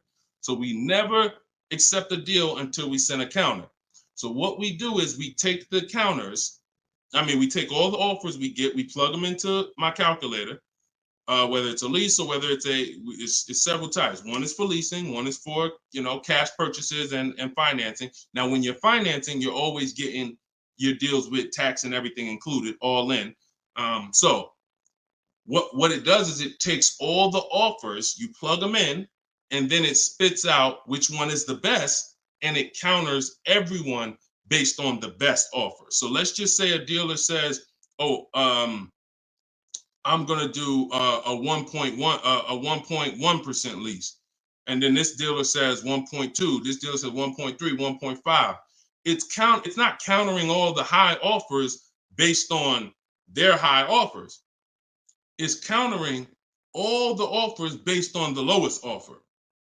Because if the 1.1% lease was presented to us, that means any of the dealer could have did it. So now we're calling out the 80% and letting them know that if this dealer offered me 1.1%, then you all could have done it too. You're just choosing not to do it, in which case that's what the 80% do. So we counter every single one. We even counter the lowest one. And some people in the group will say, Deshone, man, this dealer is the lowest, man. Should I be countering them for another $50 less? I say you must counter. Because you don't know if there's another $10, $50, $20. If you don't counter until a person tells you there's no more room, even if they're the lowest, that's not the best deal. So sometimes you counter the lowest offer, and the lowest offer will be like, listen, man, I gave you my best shot. I got nothing else. We know they're telling the truth because we got 4 or 5 other offers that are much higher than that. Sometimes they'll be like, listen, I can't do that $50. I'll get you another $10. That's the best I got. We know they're telling the truth because all the other offers are a whole lot higher. So that's the way the counter offer calculator works. It's gold. It's gold. So all right, we had an hour and 19 minutes. We try to keep these broadcasts about an hour and 15. Every now and then we go a little over, but listen, y'all, we are live Monday, Tuesday, Thursday, and Friday, 12 p.m. Mark your calendars, 12 p.m. Eastern time, 3 p.m. Eastern time. I'm hoping to, in the next couple of days, have a link in my bios so that people will be able to actually go to our calendar, put a reminder, but you know it. 12 p.m. Eastern time, 3 p.m. Eastern time, Monday, Tuesday, Thursday, and Friday. And this whole broadcast is sponsored by, if you just jumped on, I'm the creator, I'm the author of the book, the digital book, Cars from Home, 7 Steps to Saving Time, Money, and Avoiding Dealerships. You can get it for 75% off. It's normally $97, but as long as you get there before the timer hits 0, you can get it for $24 in my TikTok bio, in my Instagram bio, or you could go to deshonesbook.com in the comment section on YouTube or Facebook. Get your copy for 75% off. I'm also the creator of the Cars from Home video library, and I've coached over probably 1,500 people now since 2021. So we've been doing this. Everything I'm teaching you is proven. And I'm going to tell you, just like I tell my coaching students, when you get my book, see, I don't do questions and answers for my book, y'all. See, there's people who DM me. First of all, I don't even see DMs. The reason why I can't do question and answers because there's no other author that does it. So I make myself available probably more than anybody. But when you buy the book, trust the process. If you don't see me say do it, don't do it. Do everything I say do. I tell everybody, even if they're in my coaching programs, you must trust the process that I'm giving you, and you got to unlearn your old process. Don't even think about your old process. Use my process, and I'll lead you to where you want to be at. Guaranteed. All right, so get your copy. I will see y'all all on the next broadcast. Tell your friends. Welcome to the new followers. Welcome to the new subscribers on YouTube. I appreciate y'all. We'll be back for episode 5. God bless you.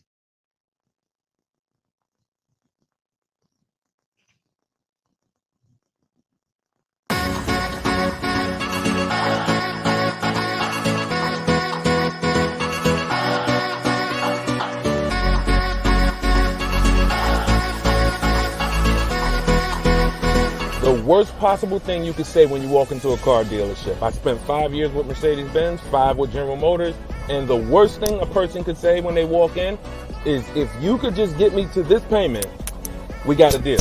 So your loan's probably still like 19, which means you got to pay to get out. You're upside down. It's called negative equity.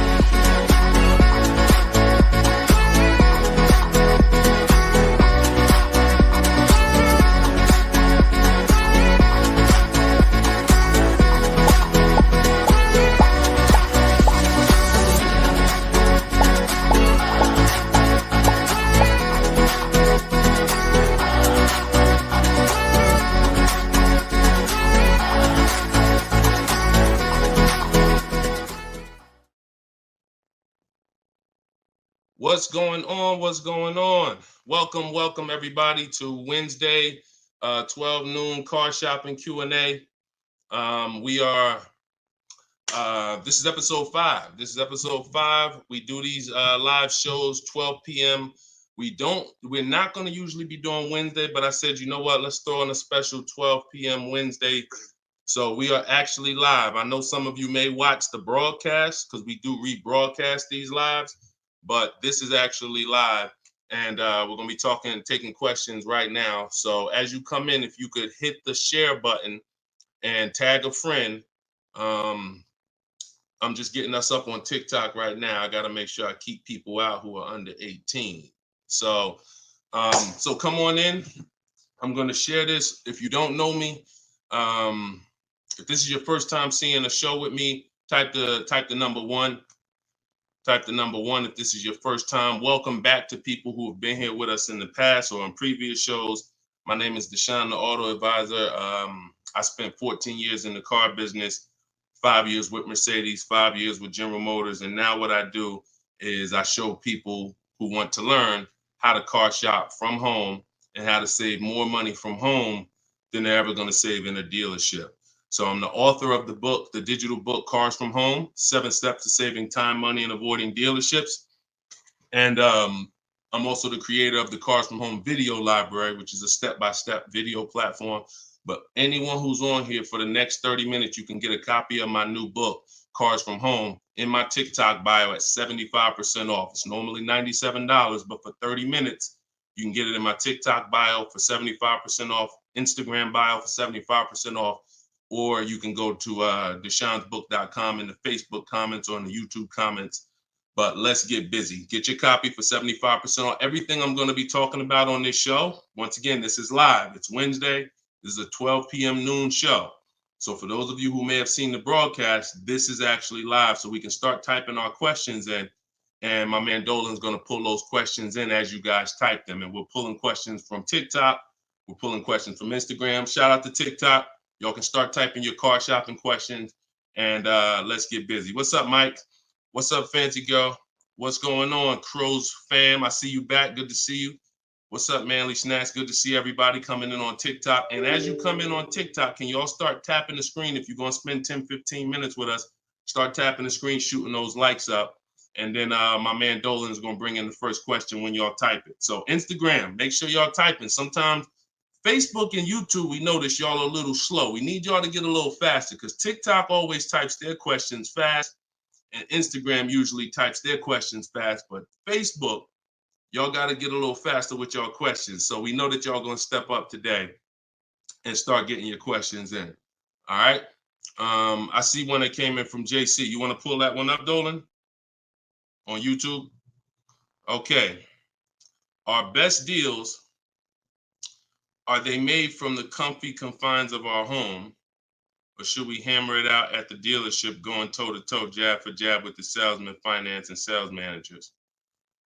Well, you have no leverage when you're face-to-face with someone. And leverage is what gets you good deals. Leverage is what, oh, we up to 500 likes on TikTok already. Shout out to y'all. Keep tapping the screen. Appreciate y'all. And tag a friend. Everybody bring your friends over. They need this just as much as you do. So what JC from YouTube just asks is it better? He's basically saying, am I gonna lose something by not being in the dealership face to face with a car salesman? You know, am I losing something? And it's a good question, but you're losing something by being there. And let me explain why. You're losing something by being there because your leverage in a negotiation, it comes from you talking to other people and having other offers. Let me give you a real example so that you can really understand that. When people are negotiating for your business, you're going to save the most money without trying. You go into the supermarket. Do you have to try to find the best deal on laundry detergent? Do you have to try to find the best deal on, anything, spaghetti sauce? No. Why? Because companies are actually hoping that you look and see that they're the best deal. Hey, look, we're on sale this week. Hey, look, choose us. They're trying to get your attention. They realize they're competing with all these other brands and they don't mind. So even with a TV, I always use a TV for example. If you go out to buy a TV right now, is anybody on here worried about overpaying for a TV in 2024? Anybody? And I always want to remind people, as you new people come on, this is live. This is Wednesday, our 12 p.m. live call. So our 12 p.m. live show. So you can ask your questions. This is not our rebroadcast. So what is anybody on here worried about overpaying for a TV? Anybody? No. Why is that? Because you already know that companies are competing to sell you a TV. Sony, TCL, Samsung, all of these companies are competing. Therefore, you're not gonna overpay. That's what we bring to car buying. In a nutshell, y'all, if I can wrap up what I'm trying to show you with Cars From Home, the reason why my brand is called Cars From Home, my book is called Cars From Home, my library is called Cars. The reason is because it's a mindset. It's a mindset. You're bringing the same mindset you would bring to shop for your TV to cars. And you don't overpay. You don't have anybody on here worried about having buyer's remorse for the TV. Look, Fancy Girl, Kiki, no. Look, RJ Newscom, no. Look, Patrice on Instagram, no. So no one on here is worried about overpaying for any of these items that years ago, we used to be worried about overpaying for TVs, but not anymore. So when you start staying at home and getting multiple offers and kill your programming that the car business has programmed you into thinking that you need to go in, then you're going to see how much money you save quicker. Okay? Who's not a good negotiator? As you come on, I want y'all to answer this question. Who's not a good negotiator? I see you, Yayo. I see you. Okay, I see you, Fun Times. Welcome, Tone Bud. Who's not a good negotiator? Just type me if you're just, Deshone, it's not my thing. I'm not really, look, Crow's fan. No, I'm not. What's up, Tom? Julia? So all of these, look, John C on Facebook. No. William on TikTok. No. All of these people are not yet. Danny on Instagram. So what I want to tell y'all is you no longer have to think you need to be a good negotiator to win with buying cars. You're going to start making people negotiate with each other. And that's multiple offers. So if you're buying your next car and it's a new car, you're going to get at least 5 offers from 5 different dealers. And if you're leasing your new car, you're going to get at least 5 offers from 5 different dealers while you're at home. And if you're buying a used car, you're going to stay at home. You're going to look at the entire used car market on all the marketplaces. I teach 8 marketplaces. You need to be everywhere a used car is. These are like if you were buying a TV, to continue to use that example, you wouldn't just be on Walmart.com, but not be on Amazon. You wouldn't skip Best Buy. You wouldn't skip PC. Wherever there's a TV, you would be. It's the same thing. And y'all are going to save more money than you've ever saved, easier. This is how you take control and have your confidence, and you are empowered. Okay? So that's the answer to your question, JC. You don't lose by being at home making dealers bid. You lose by being in dealers going one-on-one. Okay, great question. Shoot the next one up, Dolan. All right, this one is Mr. Martinez on TikTok. Do they require a credit check with the request? Now, that's a good question. They'll make you think they do. Whenever somebody requests your credit for a quote, just know that that's a tactic. This is why you don't want to be in dealers talking. Remember this rule. Never talk numbers for a car in the dealership. Okay? Never talk numbers in the dealership. You want to only test drive the car. Now, it's a little different with a used car. New cars, leases, never talk numbers in the dealership because you have no leverage there. It's continuing to go back. You have no leverage inside the dealership. Now, when you are requesting your quotes, you're going to the dealership site. In my book, my book is called Cars from Home, 7 Steps to Saving Time, Money, and Avoiding Dealerships. Everything that I'm teaching y'all is out of one of those 7 steps. Now, when you get to the point where you're getting offers, we're not using third-party websites because dealers pay for those leads. We don't want dealers paying any extra money to a company to get in touch with us. We want to go direct to dealers' websites. This takes 20 minutes. If you do it my way, you're going to the dealer's website. In my book, I have a link to the dealers, each brand. You put your zip code in and it'll pull up all the dealers. Now, as you go to these dealers' websites, you're doing a copy and paste.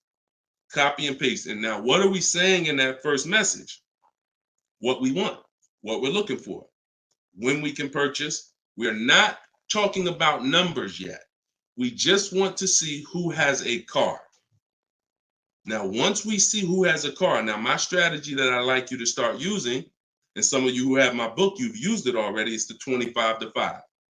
25 to 5 is when you're connecting with 25 dealers online, and the goal is to get 5 offers. So, and the reason why we get 5 offers is because 80% are overpriced. So 4 of those 5 offers are usually going to be overpriced. That's when you know you did it right. So when we're getting our quote request, one dealer might say, oh, I can't do it without credit. One of the things we say when we're requesting quotes for a lease is assume tier 1. Now, for those of you who are purchasing, not leasing, you're going to request quotes all in, taxes, fees, everything in. Now, there are people who are going to try to knock you off your game. Some of you know, if you have my book, I have scripts for everything they're going to say, because I used to have to use these templates. You're going to hear stuff like, oh, we need you. When can we get on the phone? Can we just have a quick phone call? My script for that is, I'm going to be handling my whole process from home. I'm only going to be talking to the person who actually makes the best offer. And then you always end with a question. So you will always ask. You never want to end your communication online just end with a statement, because they're trying to get you on their agenda. You're trying to keep them on our agenda, which is, you're either going to let me know what car you have. Do you have a car that matches what I want? Second, once I confirm you have a car that matches what I want, can you give me an offer for it? That's what we want. And everything we do is to stay on that agenda. Does that make sense? When you're leasing and you're buying new cars, you have to have an agenda, because, again, I'm trying to teach you, I want you shopping with strategy. I've been doing this, helping people since 2021. We've helped over 8,000 people, probably 6,000 with my book, another 2,000 with our video program. So this, we know, works. I'm not telling you something that I'm hoping works for you. You just have to do it. But what you're going to have to do is stick to the agenda and realize that my only two purposes is to find out, does a dealer have a car that matches what I want? And can you make me an offer on it? That's it. And now I have scripts in my book that do that. For all of you who just came on, this whole show is sponsored by my new book, Cars from Home. And you can get your copy for 75% off. It's normally $97. It's a digital book, because I need to update it as things change in the market. And if you got a print book, if I printed a book and now I mailed you a book, now you got the book and it works now, but when you go to use it a year from now, some things may change, some websites may change and whatnot. Now you got to buy another book. So this book is a one-time. You get upgrades as I upgrade it, and I probably updated it at least 4 times since I launched it. So get your copy for 75% off in my TikTok bio, but you only got 30 minutes. Once 30 minutes passes, it goes back up to $97, which is still a great price, by the way, because you're going to save thousands of dollars using it in my Instagram bio and my TikTok bio. So you're never getting to the point, Mr. Martinez, where you are giving a person an opportunity to run your credit, because everything you're doing is at home requesting information.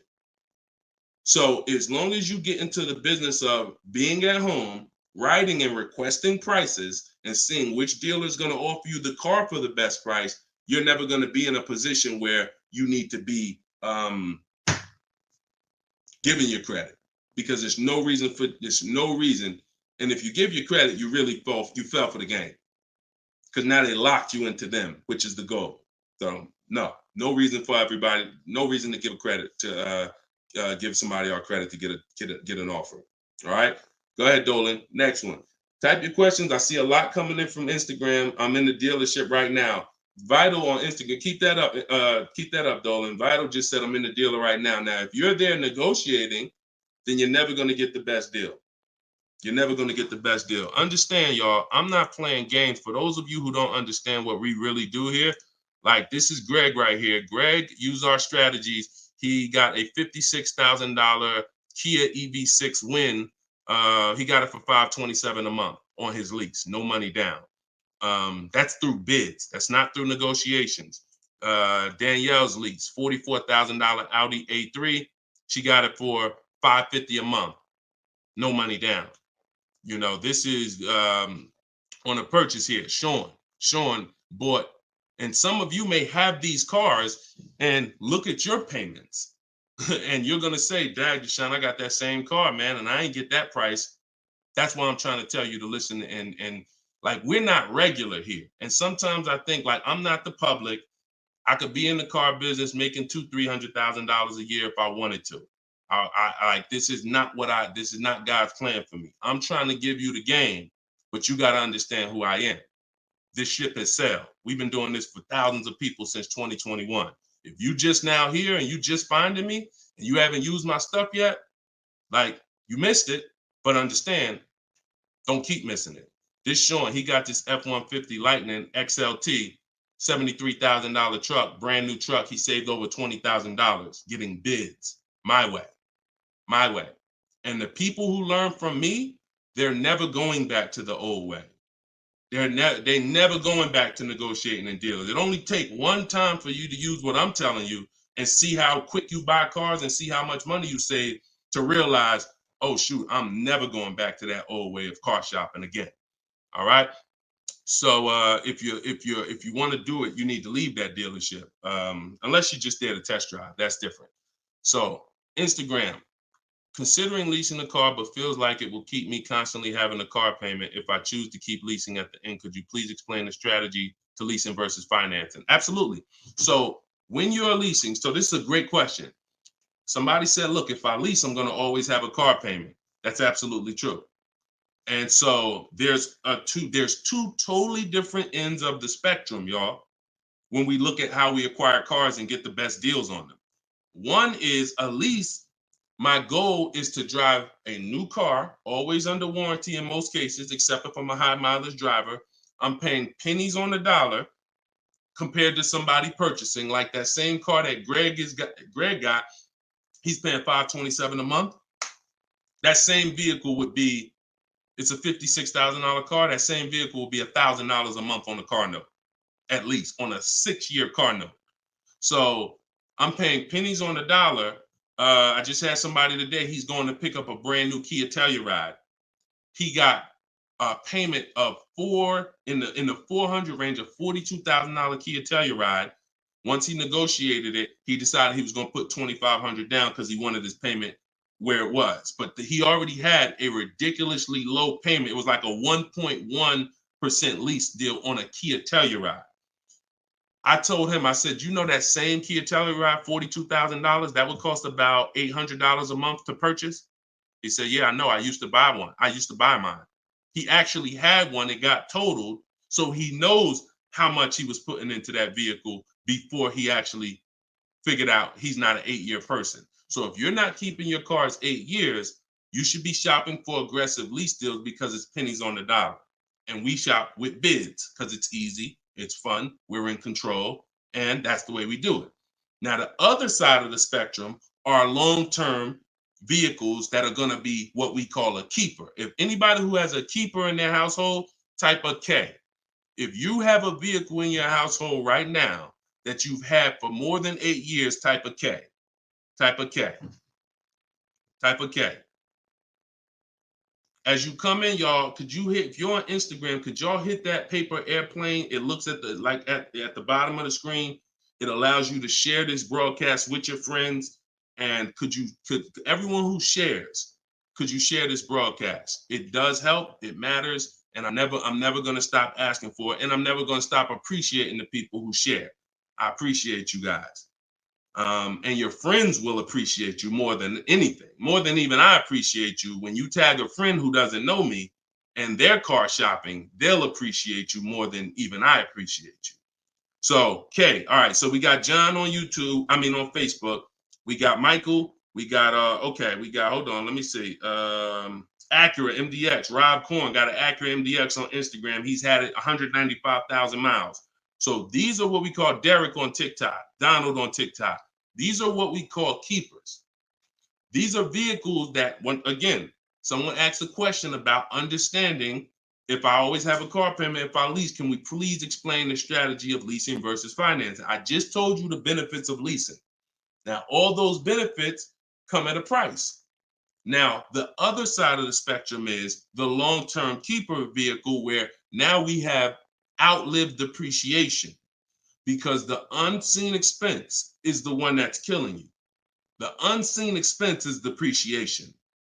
When you buy your car today for $30,000, tomorrow it's not worth $30,000, right? Tomorrow. You can buy a car today for $30,000 and bring it back to the dealer tomorrow. They're not just giving you your $30,000. You've lost money in one day. That's depreciation. Now you can sit that car outside your house and you can have that car. You don't drive it 1 mile. You never even touched it. And you go out there and a year later, is it worth $30,000? No, right? You never told, but Deshone, I didn't even drive it. But you understand, it's not worth $30,000 anymore. It sat there for a year. Now it's probably worth $24,000. That's depreciation. So some of you have been trained to think, oh, well, I buy my cars because I don't want to pay for the mileage. What I'm trying to get you to understand is when you understand depreciation, you're going to see not only do you pay for the mileage, whether you buy or lease, you pay for the car whether you drive it or not when you buy. Does that make sense? Type clear if y'all are clear so far on this, on these principles.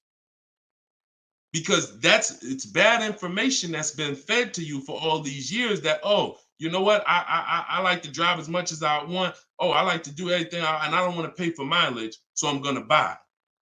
But what you're seeing now is, oh, shoot. If I drive no miles, my car's worth less. If I drive average miles, my car's worth even less. If I drive high miles, my car's worth even less. Depreciation. It's the unseen expense. So now our goal with purchasing the right way and picking whether I'm going to shop for great lease deals or whether I'm going to be a long-term keeper is to avoid where the depreciation loses us the most money. The most money. Look, right here, 3, 4, 5, 6 years, you're losing the most money. This is when you don't want to have bought your car and replaced it, because you're losing thousands and thousands of dollars every year. And now many of you have been taught it's okay to switch cars while you're in here, dropping. But going back to the keepers know, all right, I'm switching cars when my value is like this, my depreciation. So all of you who said out there that you got a car that you had for 8 years, 10 years, 12 years, now you're gonna, here's what proves to you what I'm saying is true. The keepers, which is why I'm trying to get you guys out of that middle, all you 3, 4, 5 year people, 6 year, 7 year people that do not lease. You don't keep your cars long enough to outlive this depreciation, but you don't lease. You're losing the most money by far. Thousands and thousands of dollars every car you buy in resale value, because you flip cars, try to trade them in while you just lost thousands and thousands of dollars. So on the other end, those of you who said, Deshone, I got a keeper outside, if that car today is worth $5,000, a year from now, it's probably going to be worth $4,800. That means you're no longer losing value like this. You're only losing value little by little, and you've outlived the depreciation. So your goal when understanding should I lease or buy is like, Deshone, okay, how do I avoid this? Well, if you're not keeping your car 8 years, you should be shopping for leases. Everyone who told you otherwise was wrong. I'm not going to say they were malicious, but they were incorrect. And unfortunately, I call them confidently incorrect. Dangerous. Being confident and incorrect is dangerous to you and others and everyone who's going to listen to you. So I'm telling you the truth based on numbers, that shopping for lease deals is here. If I'm not keeping my cars 8 years, I need to be shopping for great lease deals. If I'm going to keep my car more than 8 years, then I'm going to purchase and I'm going to make sure I get a car that's going to last 8+ years so that I can outlive the depreciation and win with long-term ownership. But I'm not stuck in the middle. Clear? Everybody clear before we move to the next question? JC said, my man hitting on all cylinders. I appreciate you, man. This is what we do, man. I've been doing this since 2006, man. I'm not new to this. I've been helping people save money on cars and make dealers bid for their business since 2021. And that's what I'm known for. Here in New Jersey, people know when I had my brokerage, Deshone is the person that helps people save money if you listen to him. If you don't listen to me, God bless you. I wish you the best. All right. So for all of you, cue the next question up, y'all. For all of you who just jumped on, this whole show is sponsored by my new book. Everything I teach is out of my new book. It's called Cars from Home, 7 Steps to Saving Time, Money, and Avoiding Dealerships. It's normally $97, but as part of our launch, you can get your copy for 75% off. It's a digital book. It'll be in your inbox in literally 3 minutes. And if you're on TikTok, you won't leave the broadcast, so you don't have to wait until the show is over to click the link in my bio, get your copy, and then you can come back and listen to the rest. Same thing on Instagram. And we got something in the comments for Facebook and YouTube. You guys can click the comment section, or if you're watching us on television, you can scan the QR code with your phone. All right, let's go, Dolan. Shoot that next one up, brother.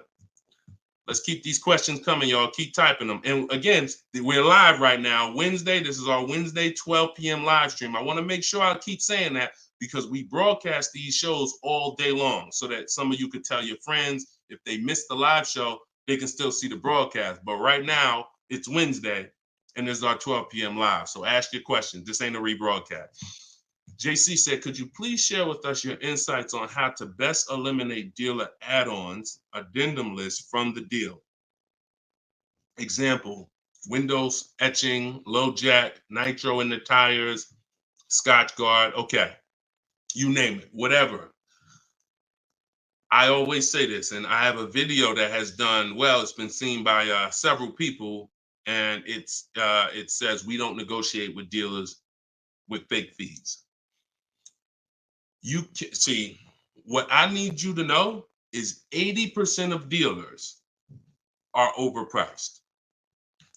20% are trying to beat their competition and they don't mind competing. These are the best people in the world. These are the people you want to find and buy from. But there's 17,000 new car dealers in this country. There's 100,000 used car dealers in this country. Somebody tell Isaac on TikTok that we just answered that question. So if there's 17 million new car dealers in this country, 17,000 new car dealers in this country, and 100,000 new car dealers, used car dealers, and 80% are overcharging, then you need a strategy to find the 20%.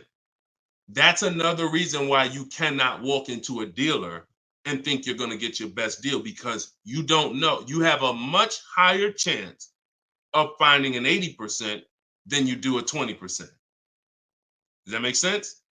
It's more than likely when you walk into a dealer and you request a quote or you request an info, even the dealer that you've been buying from, they're going to say, it's more than likely you're dealing with an 80% dealer just based on the sheer numbers. It's not 50-50.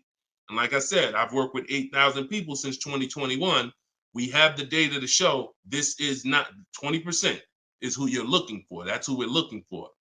So what we do is we need to sort for them. We're not looking to walk in. We're looking to stay at home and sort for them. The 80% are going to do what the 80% do.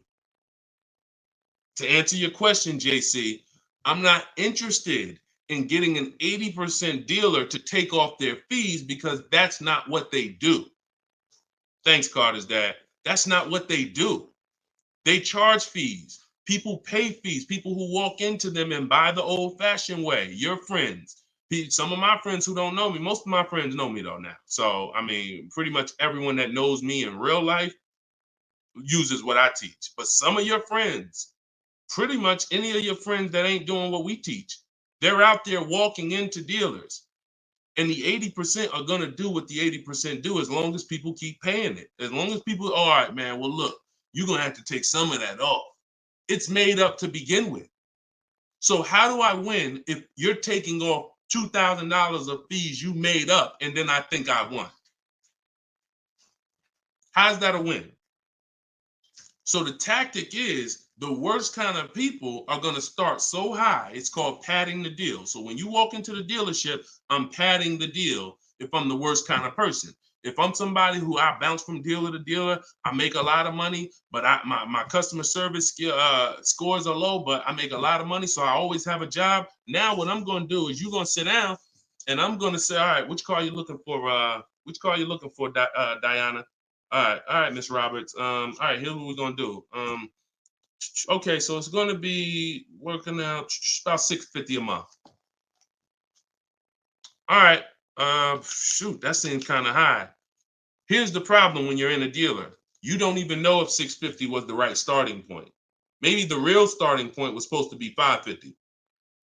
But I'm going to start you at 650 because I know psychologically you need to think you won. See, pay attention to this. Pay attention to what I'm telling you. Selling you a car, the way the car business has programmed you, it's not about you winning. It's about making you think you won. It's a psychological game that car salespeople are trained heavily for. So when you come in and I tell you it's $650, or when you look at that car and you see it and you're like, the window sticker says 42, but when we sit down and I say, okay, we got this fee and we got that. All right, so asking price is 45,700. And you're like, wait, but the window sticker says 42. But yeah, these are the add-ons that we have. All right, now I'm starting so high that I can take off money to make you think you won, and I still end up winning because I really didn't take off anything. So this is why we don't play the games of back and forth with fake fees. What we do is we sit at home, we get bids, if we're looking at pre-owned cars, we're looking at the marketplaces, we're narrowing it down because my strategy for shopping for used cars is different than new cars. New cars and leases, we use something called the 25 to 5 strategy. That's when we reach out to 25 dealers to get 5 quotes. Used cars, we use the multiple marketplace strategy where we go to all the used car marketplaces and now we look at what the low price is in the market and we sort it down to our top 3, top 5. And then we take it, we got to make sure there's no fake fees on them because that's a tactic they'll use on used cars. Fake fees, put a price out there. So everything is a screening process. That's what I want you using, a screening process, a sorting process, so that the best deal reveals itself. You don't negotiate for it. But we don't try to turn 80% dealers to 20%. They're never going to be that. Maybe they will if we change the whole industry, and they won't be able to keep their job if they don't change. But for today, 80% dealers are going to do what 80% dealers do. That's not our job. Our job is to find the 20%. Clear? Good question. Great question. Shoot the next one up, Dolan. We're live, y'all. This is Wednesday. This is episode 5 of Car Shopping Questions and Answers. We don't usually do a live show Wednesday. It's usually Monday, Tuesday, Thursday, and Friday at 12 and 3 Eastern time. So that's the schedule. If you're like, man, Deshone, I want to make sure I tell my coworkers, I got people in my church, they need to see this. Tell them Monday, Tuesday, Thursday, Friday, 12 p.m., 3 p.m., we're here live. But all day long, we rebroadcast these lives so that even if they miss it, they can watch the show and watch the rebroadcast. Go ahead, Dolan, shoot the next one up. What if your car is damaged and you want to trade it? Okay, great question. And what you'll notice is a lot of people are going to ask the same question you have because many of you are in the same situation. So what if your car is damaged and you want to trade it? It depends on how bad the damage is affecting the value, in my opinion. So let's say you have a vehicle that is barely drivable. You're selling it in its worst condition and it's making, example, let's say you got a BMW, older BMW, the transmission's slipping or the transmission's out. It doesn't drive or it needs an engine. Something where literally the integrity of the car is totally compromised. That car is almost worthless. That car is going to be worth $500, $1,000, depending on the year, the mileage, $1,500. Meanwhile, if you put a used transmission in, this is why I'm an advocate. I preach you should always have a great local mechanic, a great local service shop in town that you use when your car has no warranty left. You must have this if you truly want to win, because these guys are usually 30, 40% of what a dealer is going to charge because they don't have that overhead. So what I'm doing, if I got an older BMW, no transmission, a Nissan, no transmission, I'm going to get a transmission from a salvage yard to get a used transmission, a used engine, pay $2,500, drop that in, and then sell the car like that. And I can tell you that that's what my father did. Like my father bought a GMC Envoy in 2009, maybe 4 years after he bought it in 2013. So it was 4 years old when we got it for him. Then maybe 3 years after that, the engine went. So he got a used engine. He's been driving that car since like 2017 with the used engine, and he's getting ready to sell it, and he'll probably get $4,000 or $5,000 for it on Facebook Marketplace because he's a low mileage driver. So you see how literally he could have went from switching a car when it was in its worst condition taking a loss for it versus investing the right money with the right person, getting the right engine, right transmission, drives it for a couple more years, and then can still pull a couple $1,000s out of it. Y'all clear? Y'all see how y'all see that? Type dollar signs if you understand that. That's the win right there. Not taking the loss and saying, all right, let me just get out of this car, it doesn't drive, and just taking the L. Big financial loss.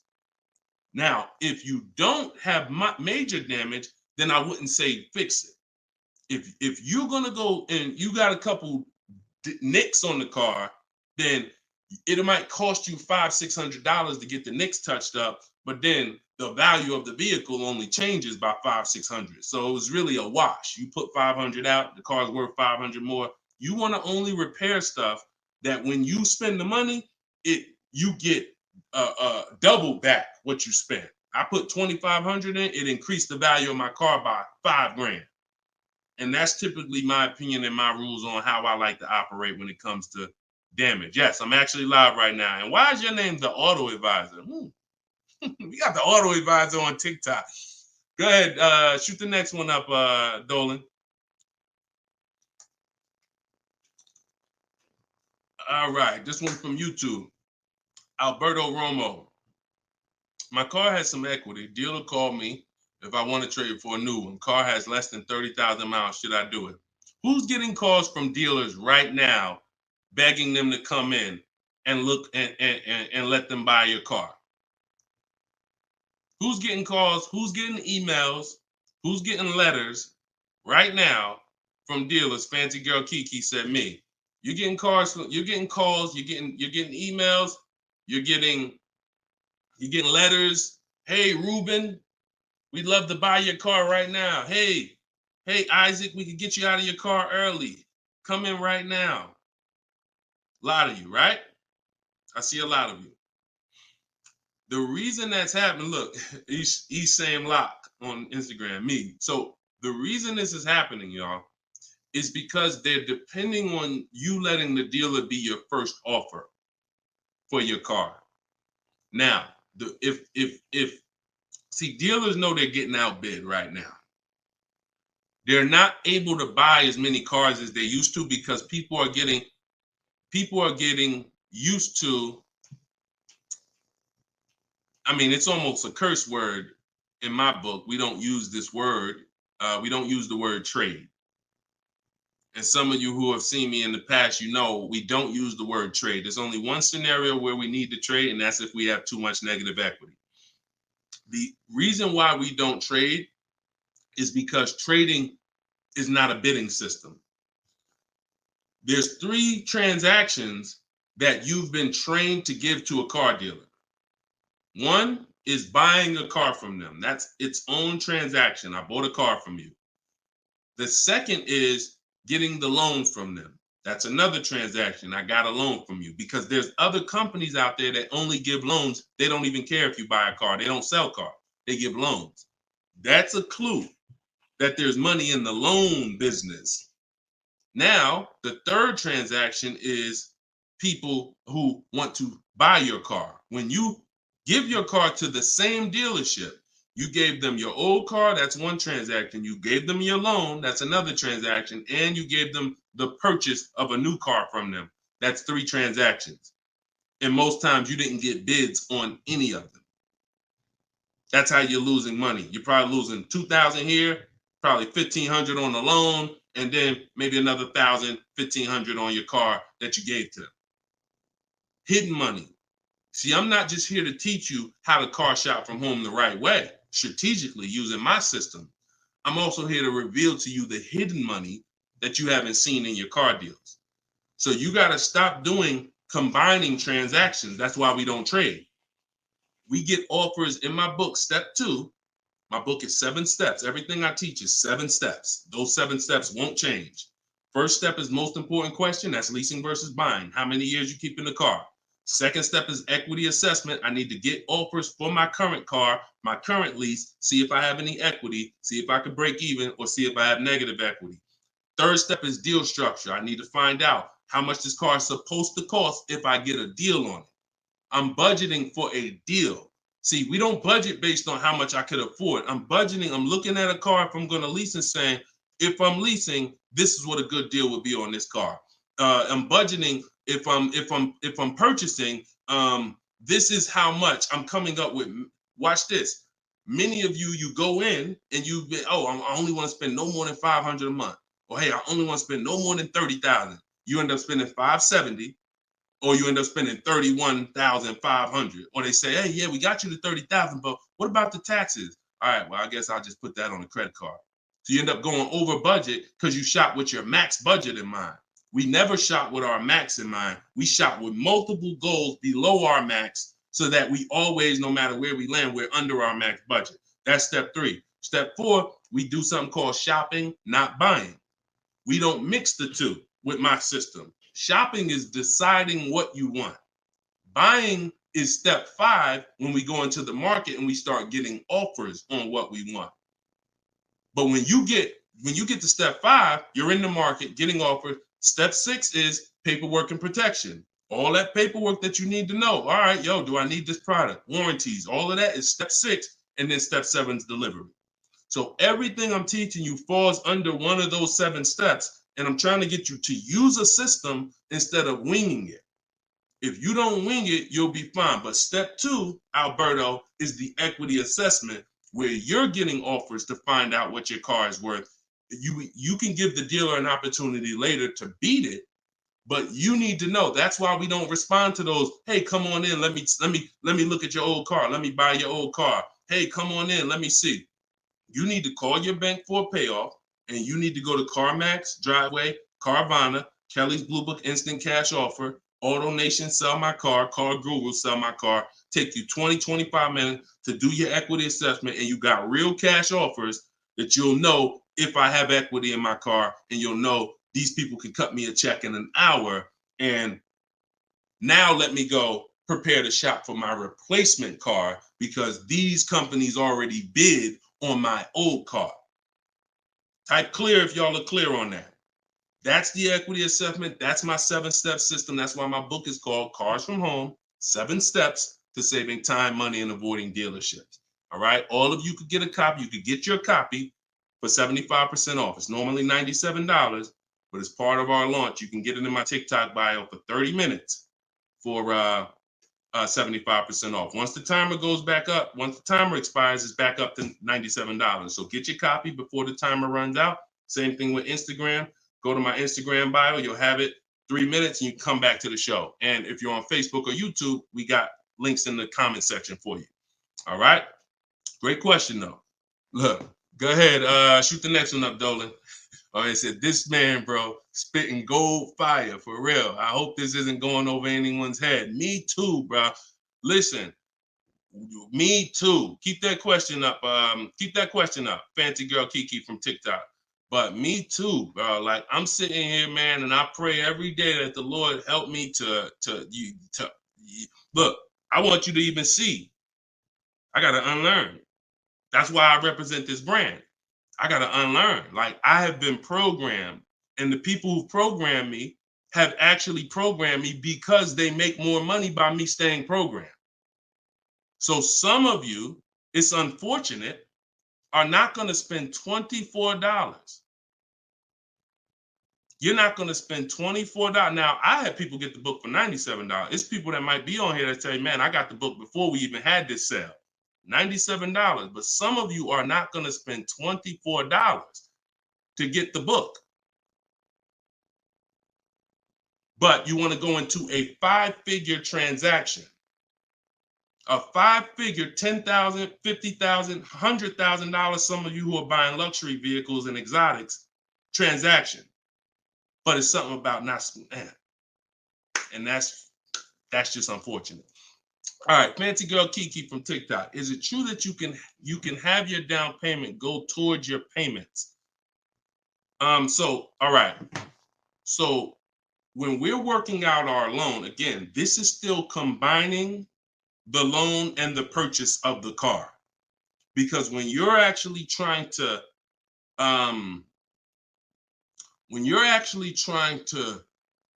figure out and hope your down payment goes towards the payments and actually goes towards the car versus you basically just giving it to the dealership or maybe losing it to, not going to the car, you're mixing.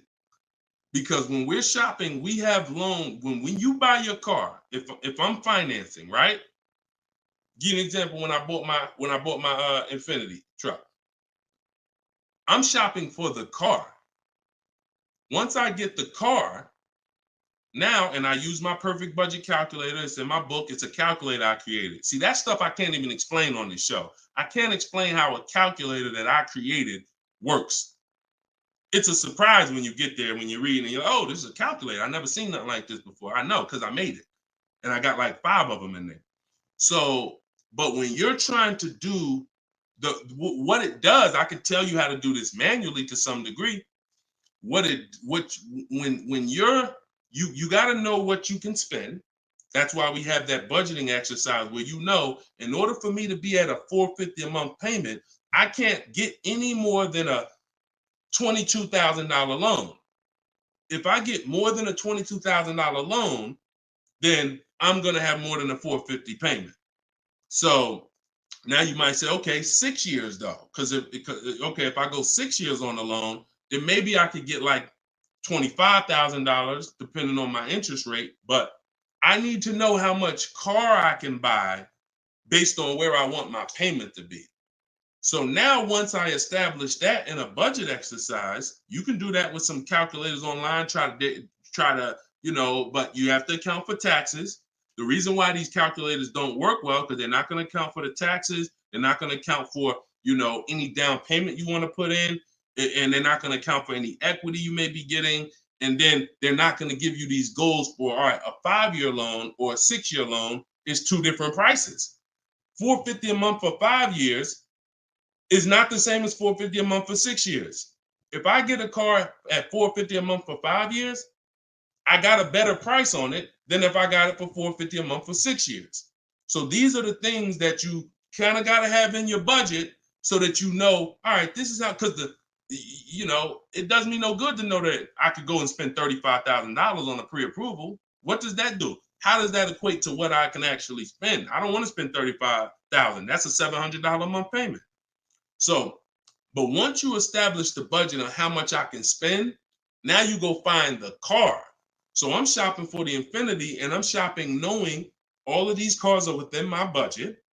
Now, when I actually get the car, now what I'm doing is going and I'm finalizing my loan and having multiple dealers, multiple banks and credit unions give me offers for my loan. Everyone can run my credit with a hard pull because I'm within the rate window where it's not going to affect my credit negatively. It's only going to weigh as one hard pull.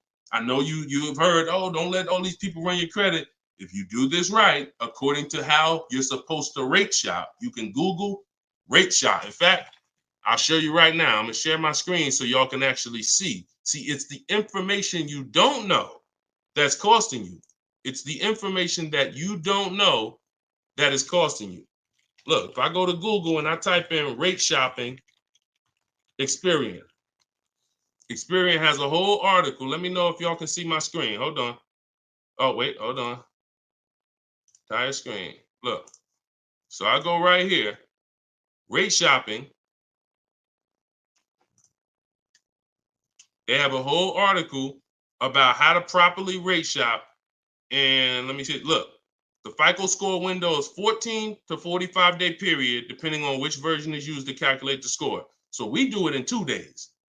We do it in 2 days. So we don't even use the 14-day window. That's why we don't let anybody run our credit with a hard pull until after we already find our car. So now you come in and you are I'm letting all these people run my credit to get their offers for my loan, their offers for my interest. And then what I'm doing is whoever makes the best deal there, I'm calling the dealer and I'm giving the dealer an opportunity to beat it. Because the dealer has another 7, 8, 10 banks that they might, let me see if I can beat that because I like to earn the business. And that's what I call the bank bidding war blueprint.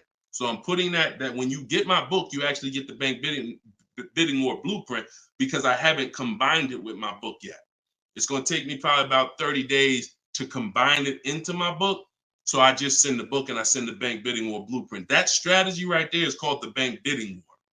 So we're not worried about if our down payment's going to go to the car, because our loan is always worked out with the bank, not with the dealership. Okay? Separate these things. When you start separating these things like I want you to, you're going to see I can't get into the same trouble I used to get into. Okay? Go ahead. Shoot the next one up, Dolan. Great question. Are you even actively selling cars, or are you just selling books now? No, we're all in the education business. I haven't sold cars since 2020. TikTok, what's the best way to approach a used dealership? From home. All the marketplaces. So you don't want to, if you're shopping for a used car, you cannot afford to miss a place where a used car is. What does that mean? Car Gurus, Auto Trader, Carfax.com, CarMax.com, Carvana, Driveway, eBay Motors. There's 8 marketplaces that we use. Vroom used to be on there, but Vroom's out of business now. So, and we don't use, people will say, why don't you use Auto Tempest because it pulls inventory from all of it. We don't use a third-party site, because what it's doing is pulling, it's not going to pull all the inventory, because no one's going to give this third-party site permission to just pull all their inventory, and now people start going to the third-party site instead of coming to them. So we just go direct to the marketplaces. And then the first thing we're doing, once we know our budget and what we can spend, we're going and we're looking for our car. But we are not going, the first thing you need to do if you want to get, y'all know, like, what I'm famous for is teaching people how to get below market deals from home. Below market deals. When you're getting below market deals, you have to realize there's 2 other categories of most people paying. Some of you have been paying market value. Some of you have been paying above market value. So below market value means there's 2 categories that we want to buy below what they're paying. Okay? So we got to have that in our mind. Below market. Like when you look at Eddie. Look at Eddie. This is 2023. This was last year. Still coming out of low inventory. He got a 2023 Camry hybrid. And the hybrids last year, they were on fire. On fire. Like, so they were still charging $2,000, $3,000 over sticker price for the, he got $2,086 under MSRP getting bids. That was his lowest bid. Okay? He said I had a 1-week window. So those of you who are like, Deshone, I need a car in a week. When you get bids, it ain't nothing. He said I actually completed the process in 4 days. So below market deals where people are paying sticker price and they think they won. You know what? Hey, you know what? The best deal is, at least I didn't get a markup, sticker price. Now, let's get back to approaching the used car, the used cars. When we open up when we get in used cars.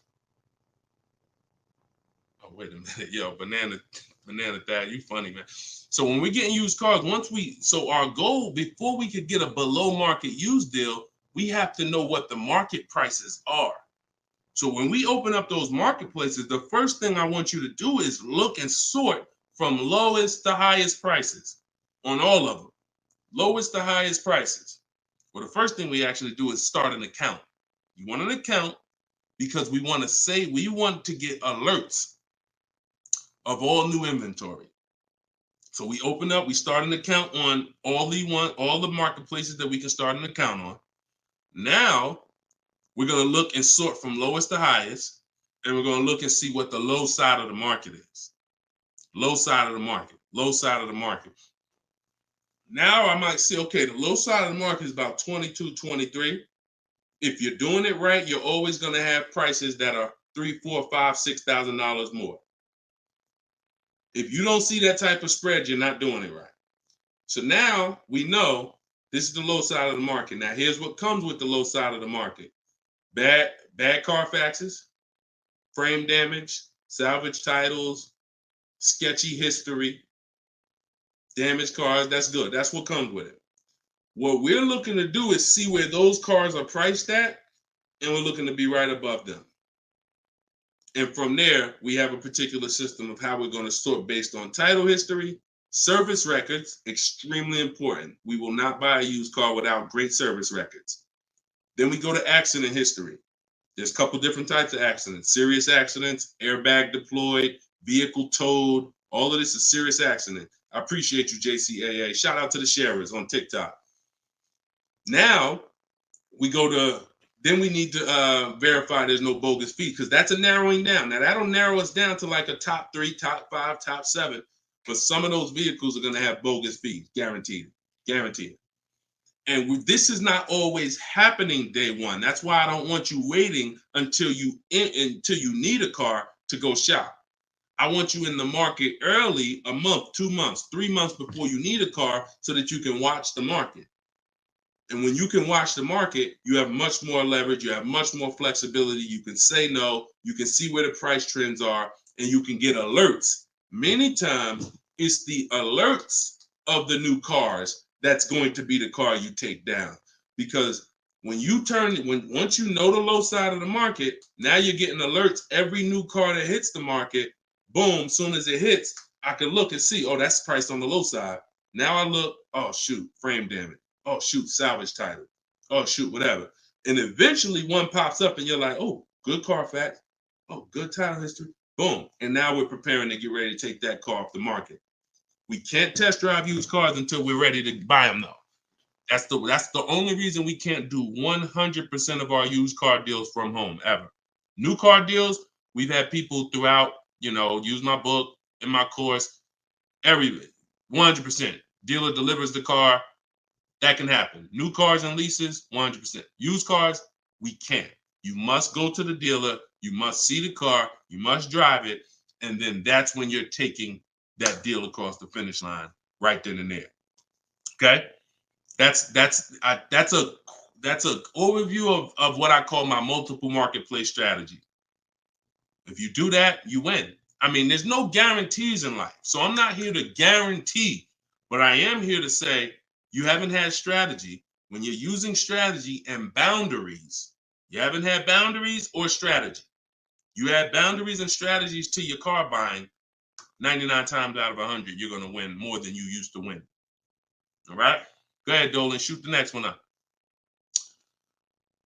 Does your book teach how to sell and grow? I don't really know what that means. Sell and grow. This one's from TikTok. Do I get a discount for paying cash for a car? No. I know a lot of people told. Who was taught you get a deal for paying cash? Type a $sign if you were taught you get a better deal for paying cash. I got the book, the cheat sheets, awesome.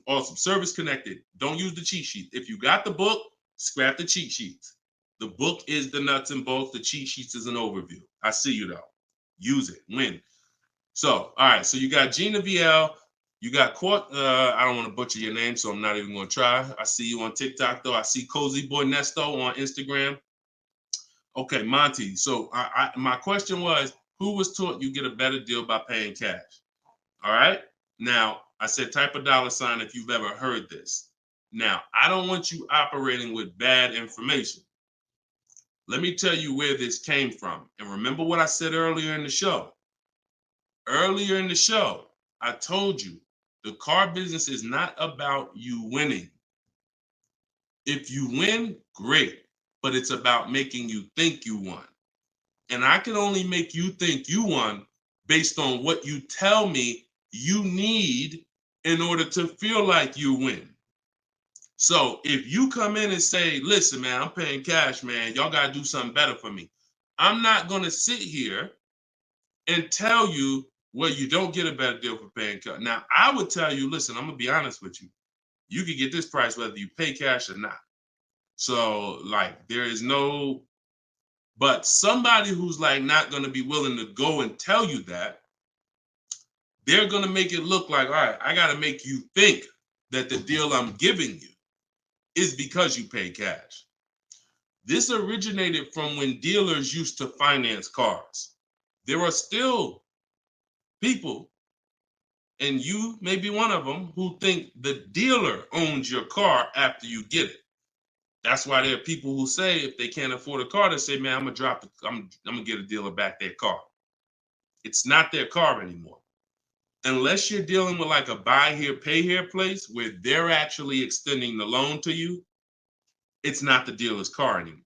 But back in the past, dealers used to extend loans. They would hold the financing. So if you offered them all the money up front, it was an incentive for them because they knew it guaranteed they get the money now. And it also saved them interest. It saved them, if they were holding the note, then they're still technically paying for that car. And they're like, okay, I could save you another $1,000, $1,500, because you're going to give me all the cash up front. It's not like that anymore. It's not. Literally from the time you leave, the dealership is funded in full in hours. Like by the time you drive off, wire transfer, the dealer is funded for the car. The funds come from Bank of America, Chase, TD, M&T Bank, whoever it comes from, wired to the dealer. From that point, it's between you and who? Who's on the title? Who's the ones calling you if you don't make the payment? Who's the one setting up the car to be taken if you don't make the payment? It's not the dealer, right? It's the bank. So it's always between you and the bank from that point, which is why you don't get an exactly life experience. You're not getting a better deal paying cash. And that's just because that's the way it's set up.